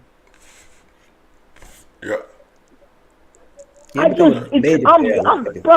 threw me way back because he gets no excuses from me right now. There's nothing he can say to me unless, like Jay said earlier, the only way I'm giving this man any kind of break if I hear, oh, him and Stanionis are about to fight, or him and Brian Norman Jr. about to fight, or him and Barrios about to fight. If it's anybody else at 147, if it's Blair Cobb or fucking or Crowley, bro, I'm off the Boots train, y'all. I don't care, because there's nothing he can do. Like, that fight is right there. You imagine what the world would look like. I mean, that card, if they put that card together, they could steal the show on that card, because the Bivol and Petrevia fight is going to be the same thing. It's going to be a chess match. That fight could have stole the fight on that card. I'm really upset about this, man. It's just like, I feel like Jason feels about Miami. I mean, I had to throw that in there. Oh, really, 2-10. It just, can y'all say something to me that can bring me off this ledge? I can't. Can't do that. I got nothing. I told you, like, I think the issue is with Eddie, but I'm not going to defend for your boy, what's his name, the Jerry dude? Oh, he's going to cook today. I'm gonna listen. This is one where I'm on Jerry's team with this one, because he's not going to be. There's no way he's wrong on this. We're not opening up the panel. Bruce is looking so bad right now. This was food to Tim Bradley. Bradley, you see Tim Bradley act like they gave him money. He was so happy because because Crawford's his guy, which I understand. But it's almost like he got paid. He came out with this before they even asked him about it. He couldn't wait to get this off his chest. And the sad thing about this whole thing is, Boots' team, Boots and his father, all they're gonna do is go, we'll fight anybody. You know us. We ain't scared of nobody. Like, bruh, I'm baffled, man. I was looking to y'all for answers, but y'all feel the same way I feel. I don't have an answer, man. Like, logically, it doesn't really make a lot of sense to me. And the only thing that I can attribute it to is the situation with Eddie Hearn. But, man, like... It's not Eddie Hearn. This one, Eddie Hearn made it clear it ain't him. He already said, at first, everybody kept saying, Eddie Hearn said, we want the fight. We'll take the fight with Virgil. Then everything got quiet. Then this comes out. If this wasn't it, Boots should have said better way. Hell yeah, I'll fight him at 54. None of these dudes want to fight me at 147. He keeps using that for his buffer, saying that I want to be unified at 147. Brian Norman Jr. asked for like almost $3 million, so you can tell he doesn't want to fight. You guys keep saying, you down in the area. Brian Norman made $100,000. If you're saying you're great, you take 1.7 to fight Boots, because if you beat him, it makes you a star. So you can't say that, because people saying he wants to fight it. Just like, one thing I'll give Schofield's father truth about, when he said, we'll take whatever to fight Shakur, because if we win, it makes us a star. Mm-hmm. If Boots fights Barrios on that card and looks like he did against that the Venezuelan cat, Boots, he throws his name in the stratosphere. In the game, people start putting him in pound for pound. It's disappointing, man. It's very disappointing. Man, it's 2 cents here, so I'll listen. I'll sit back and listen, but I'm upset, man. I might even call back. I'm so upset, man. Y'all have a good one. All right, man. Appreciate you for calling in, Walt. You're not wrong, man. You're not wrong. It's not. I mean, you're not wrong. It's frustrating. Cause we're ready for that. We're ready for this fight. Yeah. I agree, man. Anyway, we got 2 cents in the building. What's going on, 2 cents? What's up, can y'all hear me? Man. Yeah, we can hear you. What's up, 2 cents? What up? I feel like it must be some things I don't know about the Boots Ortiz thing. Yeah. Because first of all, I agree with a lot of people that Boots should move up. But the argument I was making on another panel, when people kept telling me I was making excuses, was that Boots and his father has already said numerous times on numerous occasions they either want to unify or be undisputed at 47. Now, recently, Boots has mentioned possibly moving up, but it's not like he just definitively said he was going to move up, and then when he got the offer, he changed his mind or something. So he is considering moving up, but maybe he want to look around and possibly see what could happen. at 47, and then if he sees like nothing available, then he'll possibly move up. I'm just saying I don't really necessarily see it as a duck because I don't know why Boots would duck Virgil. Like, if anybody could tell me like what would be his motivation behind doing that. And my next question is who is putting on the fight? Is Eddie sending Virgil the contract? Is Oscar sending Boots the contract? It was Riyadh. I think it was Riyadh. So it was going to be Turkey Ali Sheikh. So Oscar had already agreed to this, like, because it sounded like the promoters. It sounded like the promoters had agreed that they were going in this direction. And when Boots mentioned that maybe it's time for him to go to 54 after the Karen fight, and the rumors had started to matriculate, if you will, right before that fight in regards to him and Vergil Ortiz, it felt like he was mentioning that after the fight because that was his option to go to 54. So that's why it's a little confusing for me. Yeah. I mean, I don't know why he wouldn't fight him. Like somebody mentioned earlier, he said he never even negotiated the deal. So maybe it's the narrative is just not true. Because, I mean, why would he duck him? Like, either he got an opportunity to unify 47, or he should move up and go fight him if the offer's really on the table like that. Yeah, the Bud Crawford era is in the building. He and I used to battle back and forth some months ago. It's great when people can still be cool with each other and join the platform. So appreciate you for joining. Walt's calling back. Hold on, let me ask you this real. Walt, hold on real quick. Hey, 2 Cent, Jason, can y'all see the comment section? No, I can't. Unless I look on my phone. You can see the comment section, Jay? Yeah. Okay, I figured out how to put the comments into the video since you guys said that you can see that in share stream. Real quick. Go ahead. 2 cents. Yeah, well, Robert Garcia said today on our key that they already talked about that fight. So Boots knew and Virgil and them knew. So that's what I'm saying. I'm really I don't understand this because Robert Garcia said they've been talking about this fight in the last few weeks. And he said he was surprised that he heard Boots wanted at 147 when he knows that Virgil almost died making 147. He can't do that. So Robert Garcia said there's no way we would do it at 147. And he said he thought that Boots and his father knew that. And he said I feel like everybody knew that in boxing, so I don't even know why they would even have a thought that the fight would be at 147. Robert Garcia said he wasn't trying to call Boots and them a duck either. He said he just didn't understand why they would think it would be at 147. He said, but I'm saying even we all know that man can't make 147, and we ain't even in the ring. We've seen that man almost die. So Boots should have known that fight was at 154. So to me, that's why it's so messed up that he didn't sign off on it right away, seeing that all 3 other champs at 147 have no interest in him. They've all made it clear. They've all asked you. Even Stanionis said that's not enough money to fight him. Barrio said that's not enough money to fight him. Norman Jr. said give me 2.7. So if them dudes are clowning, you go to 154 and beat him, you shine and star. Then you can ask for the butt fight. Because then everybody else will say, oh, damn, he went up and beat Virgil. Okay, now we can see him fighting Bud. But for just to say no and I'm going to stay down here, if he doesn't end up fighting one of them 3 dudes, if he ends up in the ring with Blair Cobb or Cody Crowley, I'm done. I'm done now. How do we know how much of this is Eddie Hearn? Man, this is becoming a pattern too, Seth, man. We can't keep giving Boots a pass. Eddie Hearn can't tell him who he want to fight. Eddie, this is a pattern with Boots, man. I'm not fighting them dudes. Hey, Mr. House Slippers, a.k.a. Jaron Ennis. What's your name in the chat? I'm NHA. NHA. What's up, NHA? You can't fight them? So where was this bigger when he was trying to fight him at 47?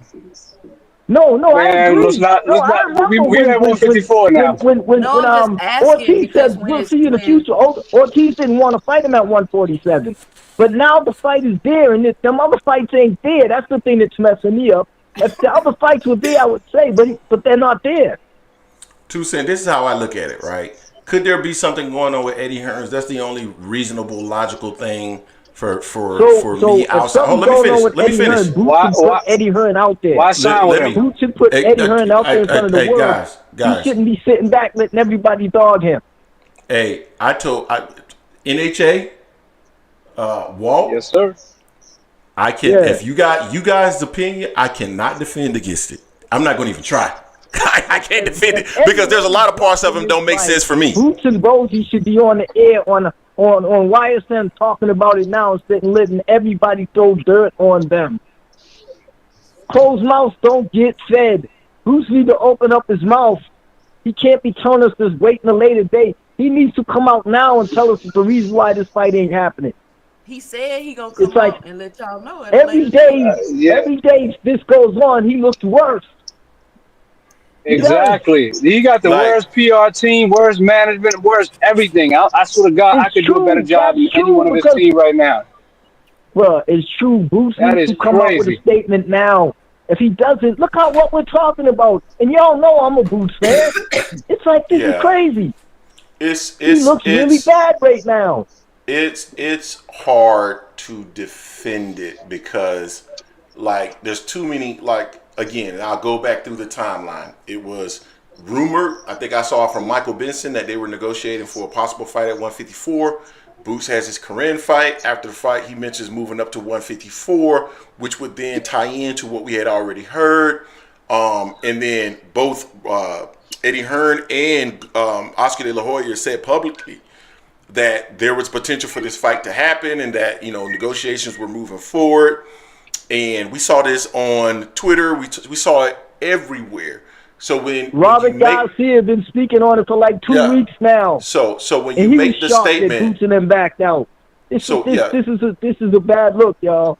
Yeah. So when you make the statement that you were unaware that someone was negotiating on your behalf, that's where I kind of align with NHA 2, where it's like from a PR perspective, either you have to have the wherewithal to understand what that sounds like, or you need to have somebody on your team help you craft what the message is. But that message fell on deaf ears because it was a bad message, because it sounded like you were completely. So let's say all of that was true, right? That you were completely unaware. That also makes you look bad because you're not aware of what your team is doing. So, like, it's indefensible to a large degree in regards to how it looks. Now, maybe Eddie's doing something shifty, and maybe that's what's going on here, and there's pieces that we need to connect the dots. And I don't think Boots is afraid of anybody. Let me say that. So I don't think he's just ducking I don't think he's afraid of anybody either, but he should come out and say something. But it looks bad. But it looks bad. It looks bad. Everybody's killing him. Like, why would you? Even Blue Blood calls him the Phenom, and even Blue Blood killing him. Like, come on, y'all. It looks bad. Even his most ardent fans don't know what to do, and I'm one of them. This is crazy. It looks bad. Like, and that's why I can't defend against it. Like, somebody come in the comment section or somebody on the live stream and say they feel that he's ducking. How do I defend it? I can't nobody want to fight us. You can't do what he always does. You got to come out with some clear stuff, or you got to come out with a fight at 147 for one of them belts. If I could think of a motive, like why he would be ducking, then I don't think he's ducking. I don't. 2 cents. I don't understand why he would duck a dude that I think he could beat easily. I think Ortiz is tailor made to him because all he does is throw power shots. My thing is just he sits back too much and let just other people do stuff when he needs to take more control of his career. Have we heard Bozy say anything about it? Look at people going on church and said he didn't talk a lot, but when it came down to the end, he took control of his career. You got to do that. Boots is almost 30 now. He can't keep sitting back letting this happen. And they come out with the church mouse talk. He's got to speak up, put some bass in his voice. This is crazy. Can't defend. I have no rebuttal. There's no defending this, bro. We can think about, Eddie this, Eddie that. This man needs to speak up. He's got everybody calling him. And you know ESPN's going to go, they're going to have a field day with this because they're already shunning him. So it's like they're trying to put their boy Xander in there. And it's like, come on now. Xander Zayas washes him. I mean, Boots washes Xander Zayas. You know what I mean? So it's like he needs to start speaking up. Closed mouths don't get fed. And that's why the dude's not a superstar now with all that talent. And it's really disturbing, man, to listen to all these people and all these, everybody's got something to say about it, and he has not said one thing. So he put out that little statement, like, you're not that big of a dude where a statement's going to have everybody sitting at home. When is he coming? When is he coming? He's got to come out and speak up. It's like he's always going to be an underground fighter unless he opens up his mouth. He's not Tank where it's like where he closing people's eyes in seconds. He's got to start doing something. He doesn't have that Terrence Crawford, like 9, 10 knockouts in a row of devastating that's, been all out there. He doesn't have that. This Vergil Ortiz fight makes that for him. It's the guy that everybody was calling a boogeyman. He goes out and whips his ass. Then he can make moves for himself at 154. He's in a position now where he's sitting back getting, man, I'm 62 and he got more dirt on him than I got. And I'm close to the grave. You know what I'm saying? As far as age, this is crazy. It's like we're all like thinking about maybe it had to be 62. That is wild. Coming up with these crazy things. He needs to say something. This is crazy. What you think he needs to come out and say? He needs he should come out and say at least it wasn't like that, and Eddie messed up, and I will fight this dude because, and I'm trying to. He should at least say I'm trying to negotiate with one of these at 147. If they don't fight me, then I want that fight. But he's not even saying that. Yeah, he's clarity. Not saying nothing. You need some clarity on this one, man. But my thing is this: we've all sat back in these couple of years and we saw first Danny Owner said he wanted more money. Then Barrio said he wanted more money to fight him. Then we watched Brian Nolan Jr. say, give me 2.7 after making on 100,000. That tells me these dudes don't. Then we watched Brian Nolan Jr. say, give me 2.7 after making on 100,000. That tells me these dudes don't. Then we watched. Sorry. So if all of them dudes ain't fight you at 147, you can't unify. You can't come with no Cody Crowley again. You can't come with somebody like that. You had the carrot right in front of you. They would have put you in front of everybody watching that fight that weekend, and with your skill set, you could have stole the show and made yourself the superstar. There's no coming back. I mean, come on, you can't. We keep just trying to make some justification of something that it's almost like he just knock your head on the wall. Wake up, bro. How they say it in Georgia, you must have bumped your head. Like, come on, man. Like, yeah, for real. I can't argue it. It's like, I wish I could. Me. I get a little hype sometimes, but this is crazy. I was mad last night.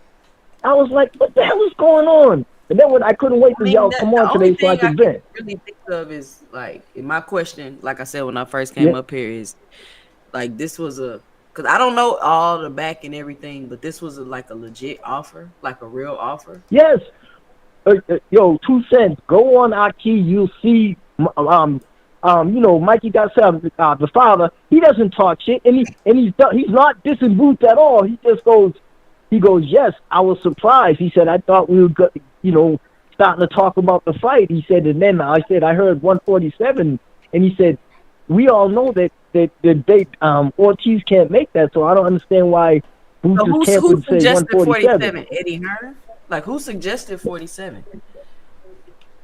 I don't see. That's the part. That's the only part where you're right on. Like I don't know who threw that in there. Fight, obviously. But why would that even be thrown in there when we know a guy can't fight at 147? That would be trying to kill the man to get in the ring. That's the point I'm trying to make. Whoever suggested 47, they didn't want the fight. No. Jason's right. When I saw the first 147 came out, it came out from that Arab cat, man. You know what I'm saying? And I was shocked that that his people suggested that. But Boots and them never clarified it after that. And right away, Garcia and them did. They said they couldn't make that weight. Ortiz people said right away they couldn't do that. And Boots and them never clarified it after that. If I would be at 47, that wouldn't even cross my mind. Because we all know. Me either. I don't see how it could possibly be at 47. Like, That's there's why no way I to fight said the bid Boots for and them us. should have came out and clarified it right after that. Eddie Hearn's been talking all week except saying anything about that. I've seen Eddie Hearn on 3 podcasts, and every time they talk about making a fight, all he does is say, there was something about 47, instead of saying where it came from. Yeah, this for me, you know what I'm saying? I see people in the comments section. There's a lot of comments there. You know, we did the video earlier. Come out and speak. He needs to come out and make, and bring it to the light, man, because this looks shady. It looks shady on Eddie Hearn's part, but it looks bad on him for not speaking up, man. I'm going to let y'all go, man. All right, appreciate it, Walt. Appreciate it. So, listen. I don't know all the particulars, so I try to keep that in mind as I talk. And I don't know the particulars of the situation, so it's possible that there's some shadiness or something that's going on or some type of disconnect as it relates to Eddie Hearn and Jaron Ennis. However, because of the situation and the information that is currently available, I cannot defend it. I don't know how you defend it, right? You just cannot defend it, right? It's just what it is. Like, it's not a good look. It's not something that can be defended. And that's the reason why I think it's smart for him to, at some point over the next 48 hours, clarify what's going on, because he looks bad in these streets, and that's not what you want, right? So that's why I would say, come out and kind of clarify. Hey, listen, this is what happened. Whether it was a nuance in the contract, whether it was, and there's gonna be some people that don't accept anything you say because they don't want to accept it, right? But just because I'm asking questions don't mean I'm defending it. I'm not defending anything. I know you're just asking questions about it. I understand. To the comments in the chat because they acting like I'm talking to the chat. But go ahead. Yeah. But I mean, it's he needs to come out and say something. Cause it's not a good look. I see Big Supreme said it actually can easily be defended.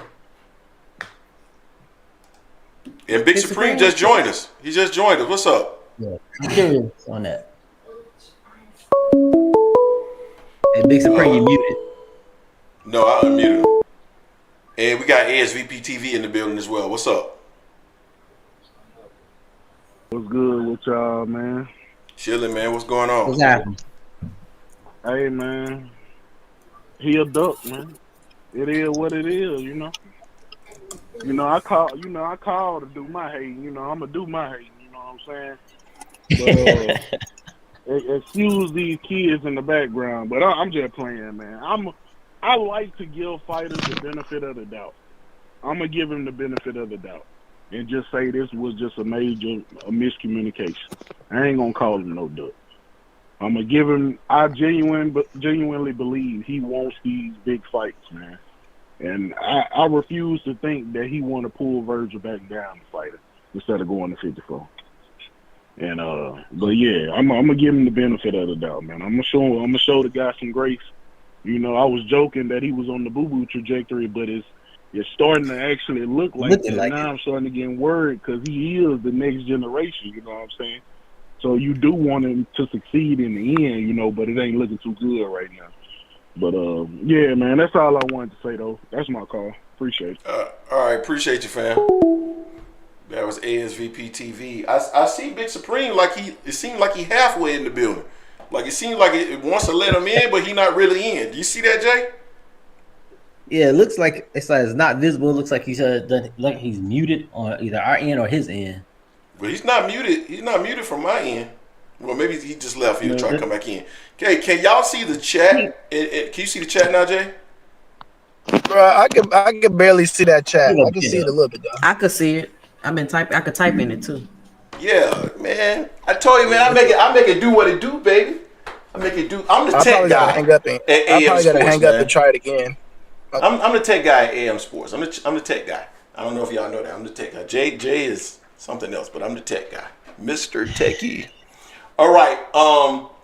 But I want somebody to tell me, like, why do y'all think Boots ducked Virgil. I mean, I'm curious, like, why y'all think he ducked him? Y'all think he don't want to go to 54 yet? Like, he's scared he gonna lose? Like, what? Why?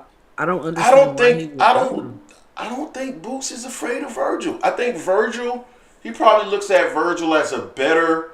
What's the cat name that he beat 2 fights ago? I can't think of his name right now. No, not Avanesian. The guy that shit, man.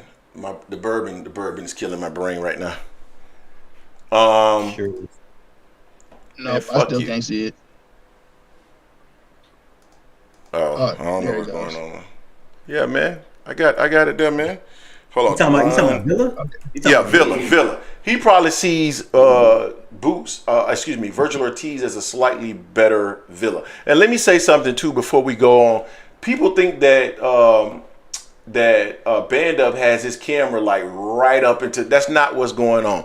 So you end up you get fit into the screen, and because of that, it zooms in someone's picture because you got to get fit into the screen. He's holding his camera like this, and because he's holding it like this, it's zooming him in to square him up. That's the reason why it looks like that.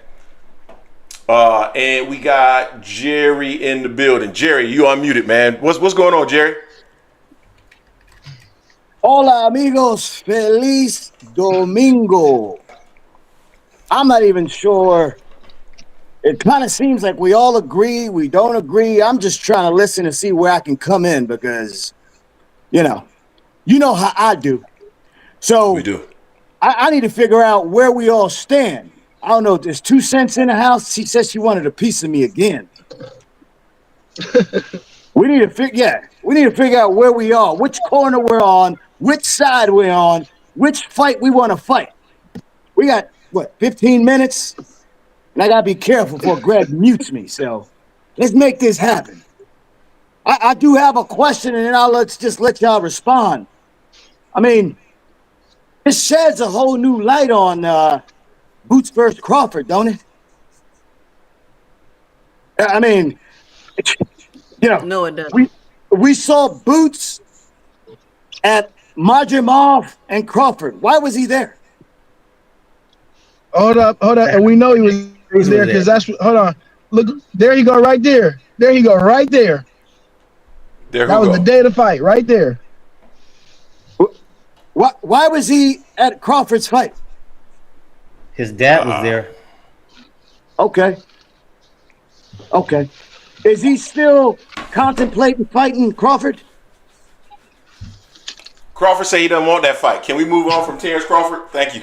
Okay, Crawford don't want that fight. Okay. That's what he said. We know that's.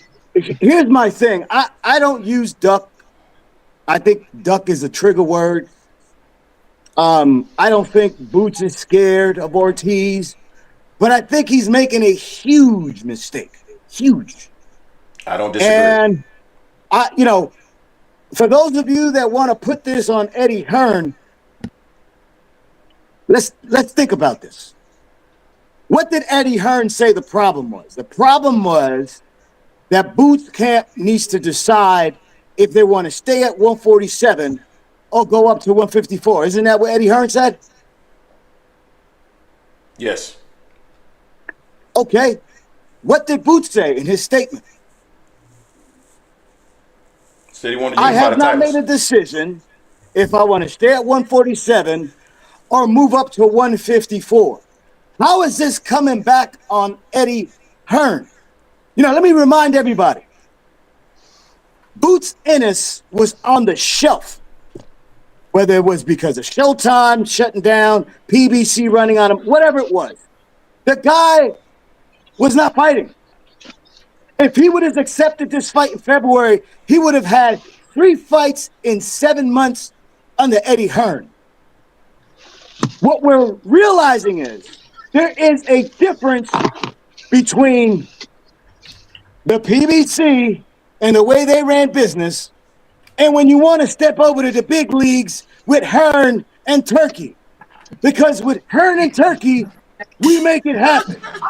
And what's the excuse? There's no money in the fight. Hang on. What's the excuse? There's no money. Oh, so y'all can hit me now. I fixed it. I got you. What's the excuse? There's no money in the fight. Well, you were getting the biggest bag of your life. So So we can't blame it on why money. you laughing? We can't blame it Because on money, He's right? just lying. A bunch of nuns. Okay. No, she laughing because he's turning this into a PBC conversation. But go ahead, Jerry. I will be quiet and let whoever was that said I'm lying, please correct me, and I'll sit back and listen. Go ahead, Big Supreme. I'll correct you. That's easy. That's light. All right. So basically, so we all know that the IBF doesn't honor rematch clauses. We've seen it time and time and again. They stripped Canelo. They stripped Crawford. And they stripped Crawford. So now. Yep. Hey, you sound real low. Is that it wasn't about no rematch with Crawford. I mean, I don't know, but they stripped him when he was still in negotiations, trying to figure out. Yeah, all he's saying that they don't honor it. They don't honor it. Okay. The guy that said I was lying. He fixing his mic. Put the pedal to the metal, brother. Get to it, man. So what is this thing like? Okay, so get to it. Do fighters, like, I get it. I do agree that Boots should move up, but fighters gonna move up whenever they want to move up. It's like everybody want to rush a fighter to move up. It's only certain fighters too. They don't do it with all fighters. It's certain fighters that they want to rush and just move up to the next division. I hear fighters say, "Oh, nobody ducking me. Nobody want to fight me." Not one time did I ever hear somebody say, "Oh, you should go to 140." It's just only certain fighters they do that with. Facts. And me making that observation doesn't mean I'm defending anybody or whatever the dumb shit y'all saying in the chat. But I'm just saying. But it was pure nonsense. Pure nonsense. Pure nonsense. Number one. Nonsense? Go ahead, Jerry. I think you were about to say something.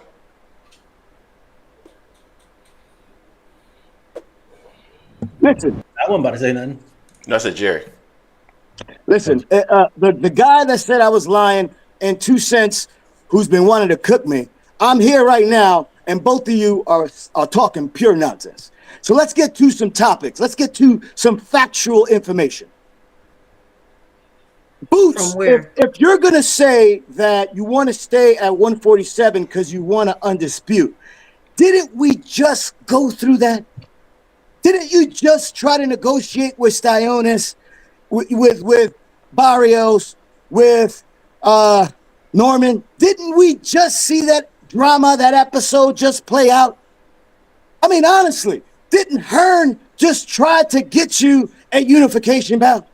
I mean, we're acting like we just tried that, right?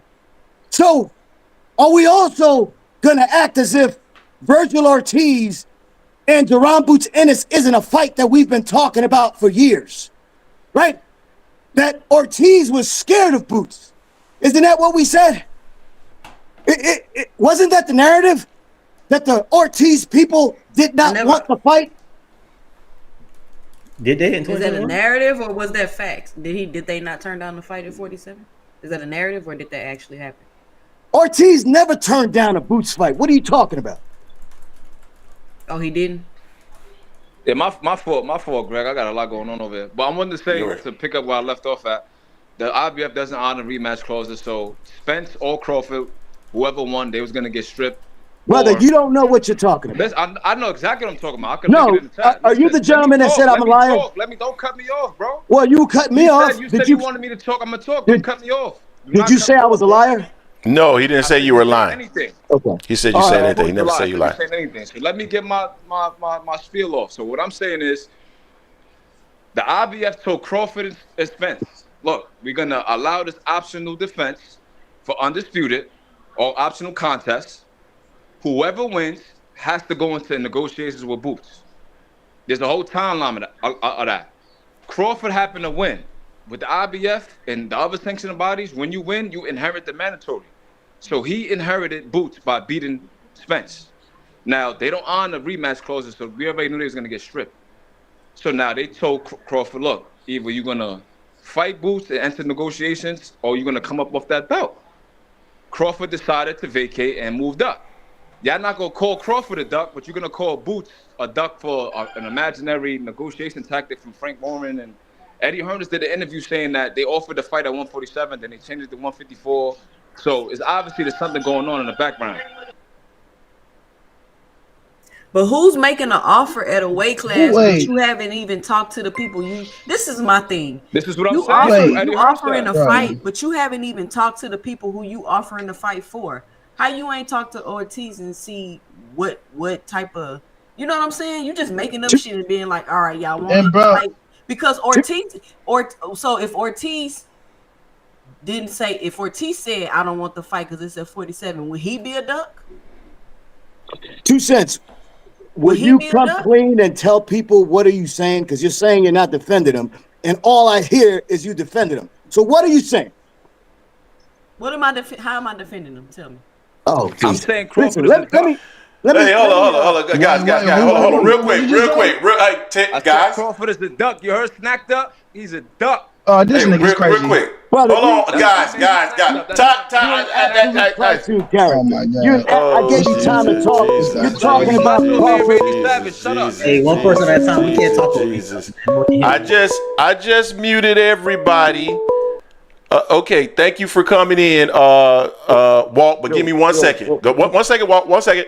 We gotta have people talking orderly. When we talk over each other, we cannot understand each other, and that's the problem. So now I'm unmuting everybody. We're gonna let Walt say his thing real quick. Well, I'm gonna give you 2 minutes because I got to get these people on here as well. Then we're gonna go to Band Up.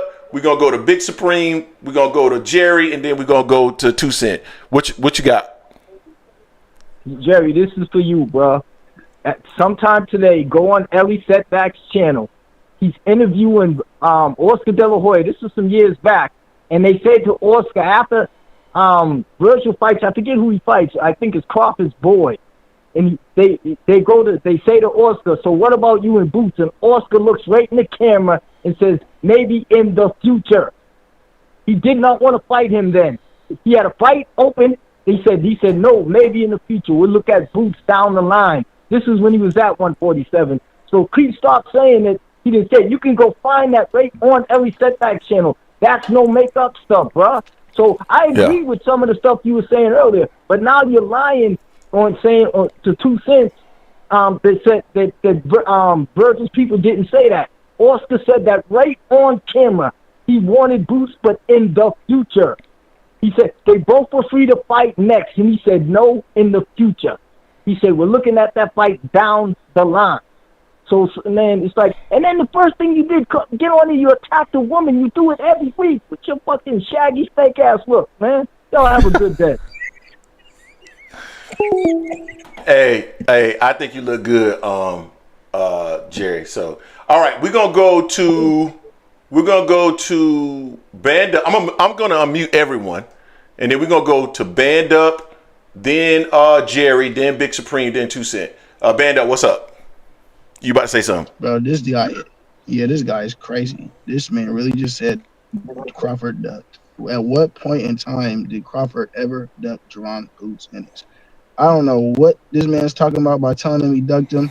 Crawford has been doing nothing but following what he said he was trying to do as far as move up, as far as trying to get Jamel Charlo, and then Jamel Charlo wanted to drop all that crap, so it wasn't even feasible for that. Ennis trying to get. Hold on, let's not cut him off. Let's not cut him off. But I do have a question for you, though, Band Up. Because when Errol Spence was just doing what it was that he said he was going to do, which was collect the belts on his side, everybody said he was a duck. Now you're saying that Crawford's just doing what he said he was going to do, but that's not a duck. Help me make that make sense.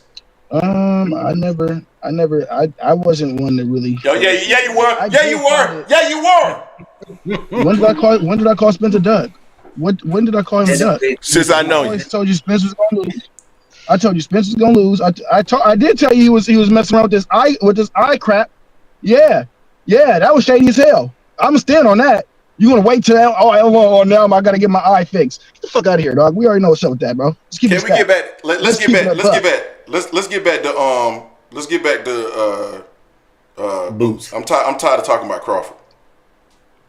Yeah. Okay. Yeah. You know, as far as this boosting, I'm listening. I'm listening.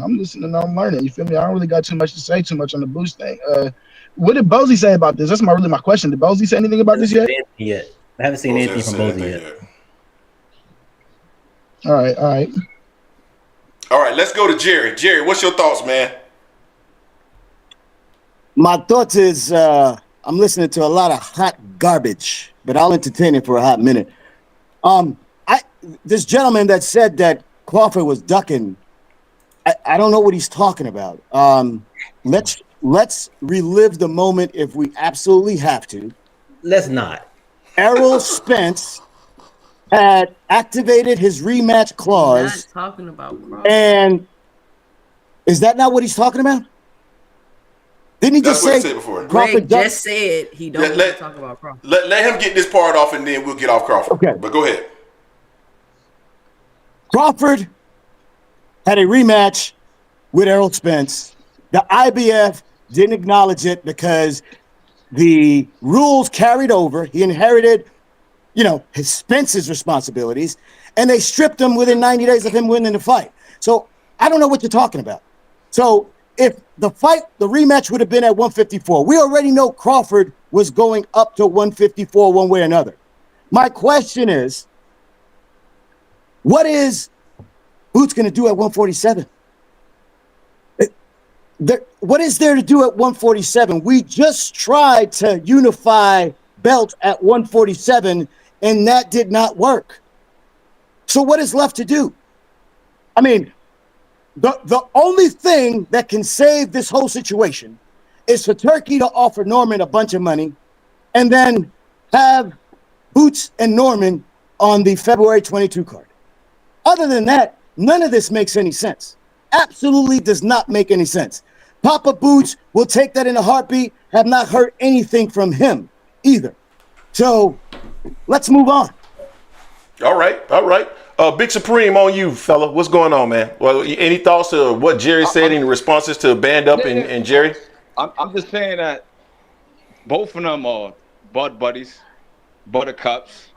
Yeah. And I feel like Crawford definitely ducked Boots because if we know that the IBF historically does not honor rematch clauses, we could go back to Jermaine Taylor getting stripped for fighting Bernard Hopkins. We could go back to Canelo, Usyk. It's been going on for years. They even stripped Zab Judah. They've been stripping people. This has been going on for the last 20 years. So it's not like this is a new thing that they're doing. Now, my thing is this. If they told Crawford and Spence, whoever wins has to enter negotiations with Boots, and we're going to allow you guys to fight for Undisputed, they both agreed. Crawford happened to win, and then they said, look, we're going to enter negotiations. They sent him a letter, and they said, look, we want you to enter negotiation with Boots, and that's going to be, I guess, your first defense. He said no and vacated. If anybody else did that, you guys would be calling him a duck. But since it's Crawford, for some reason, he had other plans at 154. But when Spence wanted the rematch at 154, you said no, 147. So which one is it? I'm sorry, Greg. I gotta say something, bro. Hey, I gotta say something, Greg. Which one is Greg, it? Greg, I gotta say something. When did they send it to him? When did they send that to him? Hold on. One at a time. I ain't cut nobody off. Go ahead. My question is, when did they send that to him? But you want Boots? When did they send that to him? Like, what kind of games you playing, bro? Like, come on. When did they sent that? They sent that to Bud. They sent that to Bud while he was still in negotiations waiting on Spence. Did they not? That's false. They sent it the next month. The fight happened in July. They sent the letter in August. Oh my God. Brother, you That's don't. true. Hold on. That's true. Right there. Hold on. One at a time. Response. One at a time. Was he still waiting on Errol Spence's response? Who cares being talking about Errol, bro? What response? Exactly. Spence Okay. Next. Making him Spence, bro. He lost. Hey, okay. Let's move on to the next topic. Let's move on, because it's already been established. Crawford, Doug, Boots. All right, 2 Sims. Where are we? This guy. Oh, Greg is so sour. what you say? I missed it. No. I'm giving you the floor for a second to talk, and then we're gonna go to 216 Talk TV. I mean, it seems like if you just don't say exactly what somebody's saying and you ask questions, you defended something. But I mean, no, what I was saying earlier was I was just curious, like who wrote up these contracts and offered the fight, because it just doesn't make sense that you offer Boots a fight at 47 and then it was like, oh no, let's make it 54. And when he's like, well, I don't know what he said or whatever the case may be, he's like, no, I'm trying to do something at 47 or I want to stay at 47. Now all of a sudden he's the duck. But why can't Virgil not be the duck? Because he ain't going down to 47. You're gonna say, oh, because he can't make that weight. But that's what the fight was offered at. Now you get what I'm trying to say? Hey, great question. That You on one? That's a good one. Hey, let me address that caller. And no matter how we feel about how Boots should move up and this and that and all of that, why didn't anybody even talk to them before they even decided to quote unquote write up a contract and send an $8 million deal? That doesn't make any sense, y'all. Or am I tripping? Oh, let's say that I may be missing what you're saying. Like, say that one more time for me, 2 Cent. I'm saying somebody wrote up a alleged offer and sent it to Boots Ennis for $8 million at a fight at 47, when Ortiz allegedly was never going to fight at 47. He was going to fight at 54. So now, my question is, where do we get the $8 million in that he received a contract for $8 million for 47? Like, where does that come from? I mean, that's what they're saying. Allegedly, he's ducking his biggest payday. And Eddie Hearn was saying that the fight was offered at 47. We just be saying anything. And then they changed it to 54. That's what Eddie Hearn was saying. And so I'm questioning, why was the fight even offered at 47? How come nobody talked to anybody before they allegedly wrote up this $8 million deal and sent it to Boots? Yeah, that doesn't make a whole lot of sense to me at all. That's what I'm saying. You know, like I'm not. If that's true, because Eddie, I mean, Fast Eddie could be lying. We shouldn't rely on what Eddie has to say. 216 Talk TV. I've never seen you on, so I do want to make sure I get you on here. What's going on, fan? What you got for us? All right, so this the thing right here. Everybody's saying Boots fight the last 3-4 years, whatever. If you just got like maybe the last 4 or 5 years, everybody. Nobody had a problem with Boots until he started crossing out Crawford. It's dudes who created a bear like me in their 40s who's real emotional about a man. Crawford wouldn't speak to you. He wouldn't even speak to you. Like, so why y'all? Hey, you breaking up a little bit. Hey, you breaking up a little bit. It sounds like not a little bit, a lot of bit. Yeah, you breaking up. It sounds like you shitting on most of these Crawford fans though on this panel right here, real quick, talking about their emotional ties to Terrence Crawford. When if he saw them in the street, he wouldn't even speak to him. That would have sounded like you're saying to me, and I think you might be right on that. If he's saying anything bad about Crawford, that's exactly why he should be lying to his team. I think we can hear you a little bit better now. Go ahead. About Crawford, like, bro, you too emotional. Like, you're a grown man with gray in your beard. You might get grandkids, so like you emotional about a man you don't even know. That's weird. I'm saying like nobody had a problem with Boosie. You wanted to fight. Like, no, I thought we as boxing fans wanted to see the best fight, the best. You ain't lying. Everything you're saying is fact. But hold on, 216 Talk TV, real quick. I'm the only one up here with gray in my beard. So you talking to me? Damn, I'm the only one that got gray in my beard. no, the guy in the guy in West Coast got gray too. Oh. Gotcha. Go ahead. Oh, gotcha. They had it, bro. I like he done got me. But no, go ahead. I'm just messing with you, man. Why is people mad if somebody won the fight? That would sound weird to you. Man, I've talked about this on the platform before. Sorry, I'm interjecting here for a little bit. I've talked about this on the platform. My shit freeze. I'm trying to get up with. Okay. I've talked about this on the platform. You got a certain contingent of people that dislike certain fighters for whatever reason, and particularly, at least on this channel, you see it a lot. Anybody that is threatening a certain fighter. I get tired of talking about this fighter. He keeps coming up on but we the ones that keep bringing him up. But that's what they say. We bring him up. We don't bring him up. Everybody else brings him up. But the vitriol that we're seeing from Jaron Ennis and Team Gill, I know Team Gill's my boy. I think he's in the comment section. Yeah, Team Gill is in the comment section right now. That's my boy. The vitriol that we see in regards to Jaron Ennis is mostly coming from people that support Terrence Crawford. And now they want to create the narrative that Terrence Crawford. It is true. It's true, damn it. And we all know it. Wow. We see it. It's all of you Terrence Crawford supporters. Bro, you want to make them look bad. Oh, is that the eagerness? Who's on your screen? Stop trying to make the man look bad just because it serves a purpose of trying to say that. Look, man, nah, we can't say y'all can't say he was ducking not. Y'all can't say he was ducking not. Go ahead. I got a question for you, Greg. Okay, what's the question? All right, my question. All right, so we got two fighters right now that I'm about to name that don't got to fight, and clearly, I mean, if I'm not mistaken. From what we just heard, the last fight, you know what I mean, he's pretty ready for it. So I don't see why Boots and Errol don't get together. Why the fuck do you keep talking about Boots and Errol? I knew that's where you were going. Why not? Why not Crawford and Boots? When Crawford answer the question. Okay, I'll answer the question. Tell Errol Spence is currently working on a fight with Fundora. Bullshit! He ain't getting that fight, and you know it.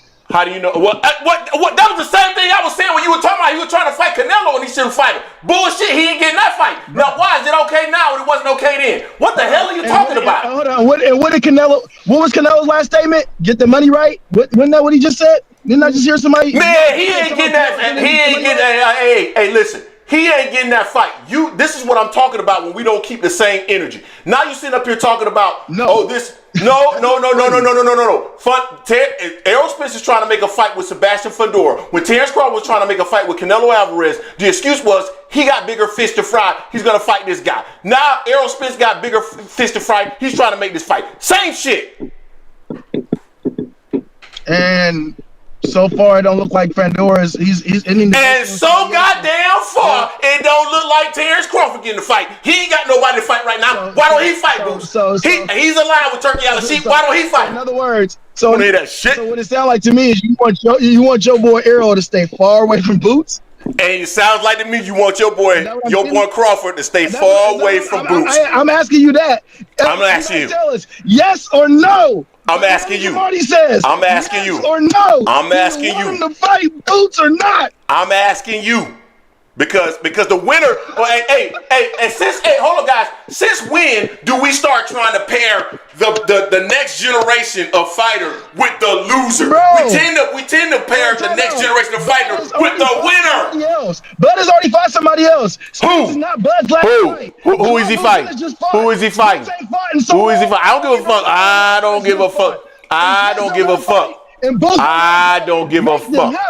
Hold on, before Terrence Crawford, hold on. Before Terrence Crawford fought Israel Madrimov, he didn't have a next fight, correct? That was in August. I don't give a fuck. I don't care. You're talking about. Listen.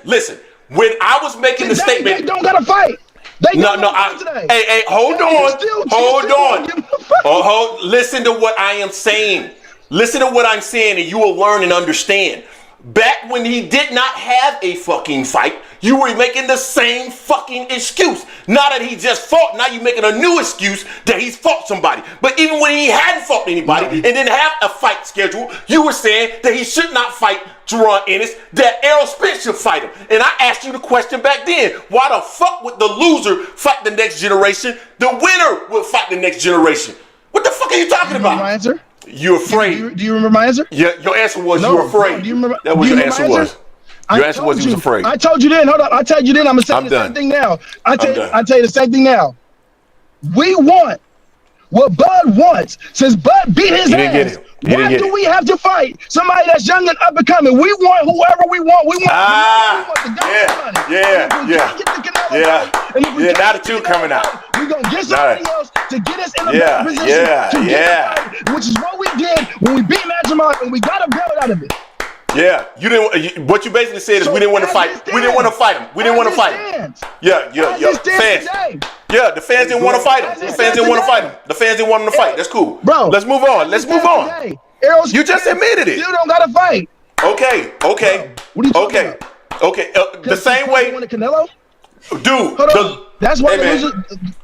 Hey, Banda, we gotta band up. We gotta move on. The guy that we are holding up as the pound for pound fighter is the one that fights the young lion. We wouldn't have expected whoever the guy was that fought Mayweather if Mayweather would have lost. If Mayweather would have lost to whoever he was that he fought before Canelo Alvarez, we wouldn't have expected Mayweather to be the guy that was fighting Canelo. The guy that wins and is that king of the hill is the dude that ends up fighting the heir apparent. That's the way the fuck it works, not the loser. Get the fuck out of here with that shit, man. Hey, we moving on. So, Greg, let me just ask you a question. So you think if Turkey sent Hearn an offer to fight the ambassador of Riyadh season, are you telling me now that Jaron Ennis will accept that fight? I don't know what Jaron Ennis will do. Okay, all right. Listen, let me address that caller. You had a caller that I'm assuming he's over 40, and he was name calling. You got all these grown-ass men calling in, name calling. That's when you know you're losing an argument. So to correct him, 2 Cents said Ortiz was offered a fight and he said no. Right? The caller calls in and says, ES News, Ellie, asked Oscar De La Hoya a question. Is that offering a fight? I mean, what is that? Listen, I don't mind a spirited argument. I love a debate. But listen, don't let your hatred get in the way of common sense. Come at me with something tangible, something that makes sense that I can actually respond to. Moving on. Yeah, let's move on. No more Terrence Crawford talk. Jaron Ennis is in a situation right now that, to me, hold on, let me unmute NHA too. My bad, NHA. He's in a situation right now that, in my personal, okay, we got 16 back too. I definitely want to get you back in. He's in a situation right now that is just it's not good. And I don't care if you are a Jaron Ennis fan or not, whether you support him or not, you definitely have to admit that the circumstances around this particular situation is not a good one. So I agree. Yeah, I agree. I'm not here calling Jaron Ennis a duck. I like Jaron Ennis as a fighter. So I take the flow. I think he made the right move. He's with the right guy. I don't know what their game plan is at this point. Let's let 216 talk, because he was driving. He had some thoughts that he wanted to drive. Go ahead, 216. I was just saying, like, you know, boxing. Hold on. First of all, I'm 47 years old. My grandfather was Seti List's sparring partner, so I've been around boxing literally my whole life. And we wonder why boxing have fell off so bad amongst the American sports scene, because it's a bunch of like emotional men. How can you be mad at somebody for wanting to fight? Like, for instance, like, everybody don't think Floyd Schofield can beat Shakur, but we should give him his props for wanting that fight. That's what else do you want for somebody? Everybody dreamed of being a world champion, and we're talking about Boots, and everybody like go to 54. Just like Errol, Boots always said since he came out that his dream was to be the undisputed welterweight champion.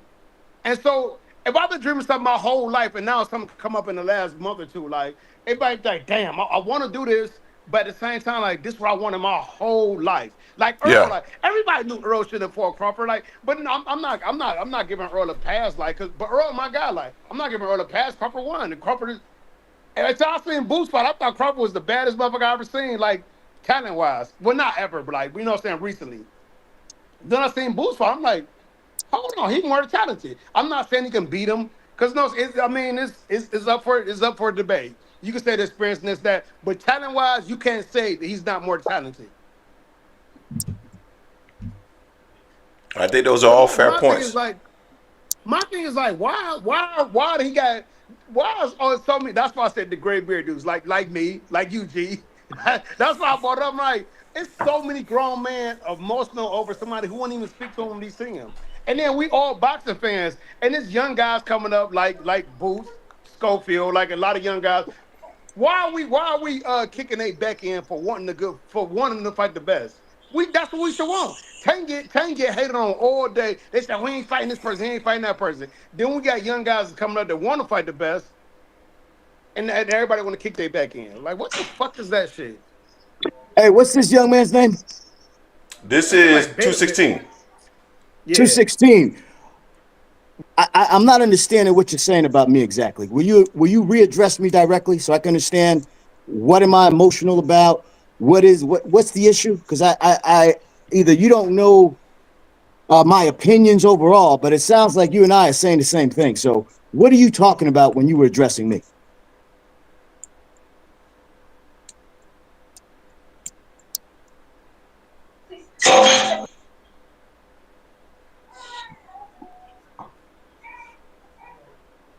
He got himself muted.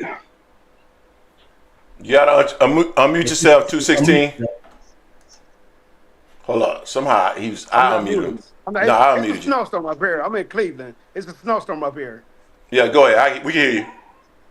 It's a snowstorm up here. My fault. Like, you know what I'm saying? Everything fucking up. And I'm saying, like, why are you so emotional because a guy wanted to fight somebody? Who are you talking to? You, nigga, who's on the phone with us? But you're not. What are you addressing? What did I say that you're addressing? I'm not just talking about you. I'm talking about people, period, bro. But you. Okay, no, you people. Put it that way. My God, what is you going mentioned on Gray Bears with the callers and the people that are coming into the panel, brother? You ain't here to talk. You're here to argue about nothing. You called me directly. People, you said it's kind of somebody addressing me. I wasn't just talking about you, but you are a part of people. You're a person, right? Did you not say the gray? Okay. No, he was talking. No, he was saying gray beards as in older men. That's what he was talking about. Oh my God. Okay. Hey, Gotcha. Thanks, Greg. Thanks. Thank you, Greg. Thank you. We definitely wasn't talking about Greg. Hey man, I'm the prettiest. I don't know. I'm confused. I'm totally confused. No, all good. He's not standing on it now. But hey, guys, we're at the 2 hour and 12-minute mark. We got to go ahead and wrap this show up. Listen, I do want to say something before we get on out. Go ahead. Yeah, go ahead. Do you remember what Shakur was being offered, at least publicly, to fight Tank? No, I don't know. What was it? No. $6 million? It was $6 million, right? That's a lot of money. Okay. He was being offered $5 million to fight Cardenas.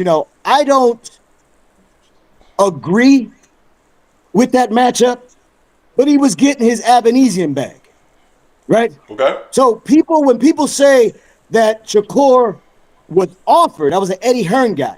He was bringing up somebody to fight for a world title. They're leaving out the fact that he was getting offered $5 million. That was his Abanesian bag. Can I say something? What was Deb getting to fight George Kambosos? Twice. Half of that. What was Floyd Mayweather? He took I think 30% to fight Andre De La Hoya. Because you take the money because you betting on yourself. Or you want to bet on yourself. What is he talking about? That's what I'm talking about. You said Shakur Stevenson was out for $60 million to fight Tank, $5 million to fight Jordan Cadena, and you agreed with that. I said Floyd Mayweather. Like I said, I've been around boxing my whole life. I'm 47. I'm probably a little older than you. He took 30%. I'm actually almost 10 years older than you, brother. So hear me out there. So now, since you're 10 years, I know you can comprehend, right? I know you can comprehend, right? I'm trying real hard. I'm listening. So Floyd Mayweather took 30% when he was number one pound for pound, and he was the man then. He took 30% to fight Oscar De La Hoya, who had like 2 or 3, 4 losses at that point in time. You're betting on yourself to make your make your money grow after this fight, because you sure you can win, right? Like Devin Haney fought George Kambosos for what was it, 30% too? Yeah, let me summarize what he's saying, Jerry. Help me out, man. Help me out. Yeah, what he's saying is take less money to fight Tank then. No, what he's saying is exactly. He's like fight Tank at $6 million, where you're gonna get way more afterwards by beating him versus fighting George Cordine at $5 million. That's what he's saying. I agree. Shakur Stevenson is still waiting for that offer. Yeah. Okay. All right, guys. I appreciate everybody that joined the panel today. Yeah. Shout out to everybody that joined the panel. Jerry, 216, Band Up. My friend, we go hard. Sunday. Since Jerry Soriano, you're London for life. Let him cook. And Jerry always got to do that. I don't know why Jerry got to do that. Salute 216. I Salute, want everybody to know that you know what I mean, Greg is scared of Errol and Boots no matter what the cost is, no matter how you want to face it. He is scared of that man to get into it with Boots. You know what I mean? He is scared about it. He don't want no part of it. We talked about this a while ago, and I just wanted everybody to have a good day. God bless you. Oh, Band Up, man. You crazy, man. All right. 216, man, we gonna holler at you, fam. Appreciate you for joining us. NHA2, man, appreciate you for joining us, man. We gonna holler at you as well. Jay, anything else we need to share with the people before we leave? I thought it was a good show. It got a little bit rocky there. We get passionate about boxing. We talk, and I get what 216 was saying. We get passionate about boxing, but this is where we come to kind of vent and talk our stuff and have a good time, and it's all love afterwards. So I hope everybody understands that it's always all love afterwards. But we just came in here. We gotta push a little bit. We gotta push. Jay, anything else you want to share? Nah, I think we did miss one thing from ASVPT 499 saying they don't honor rematch clauses if the mandatory has already been called. That's regarding the IBF. Oh, sorry about that, ASVPT, man. Appreciate you, man.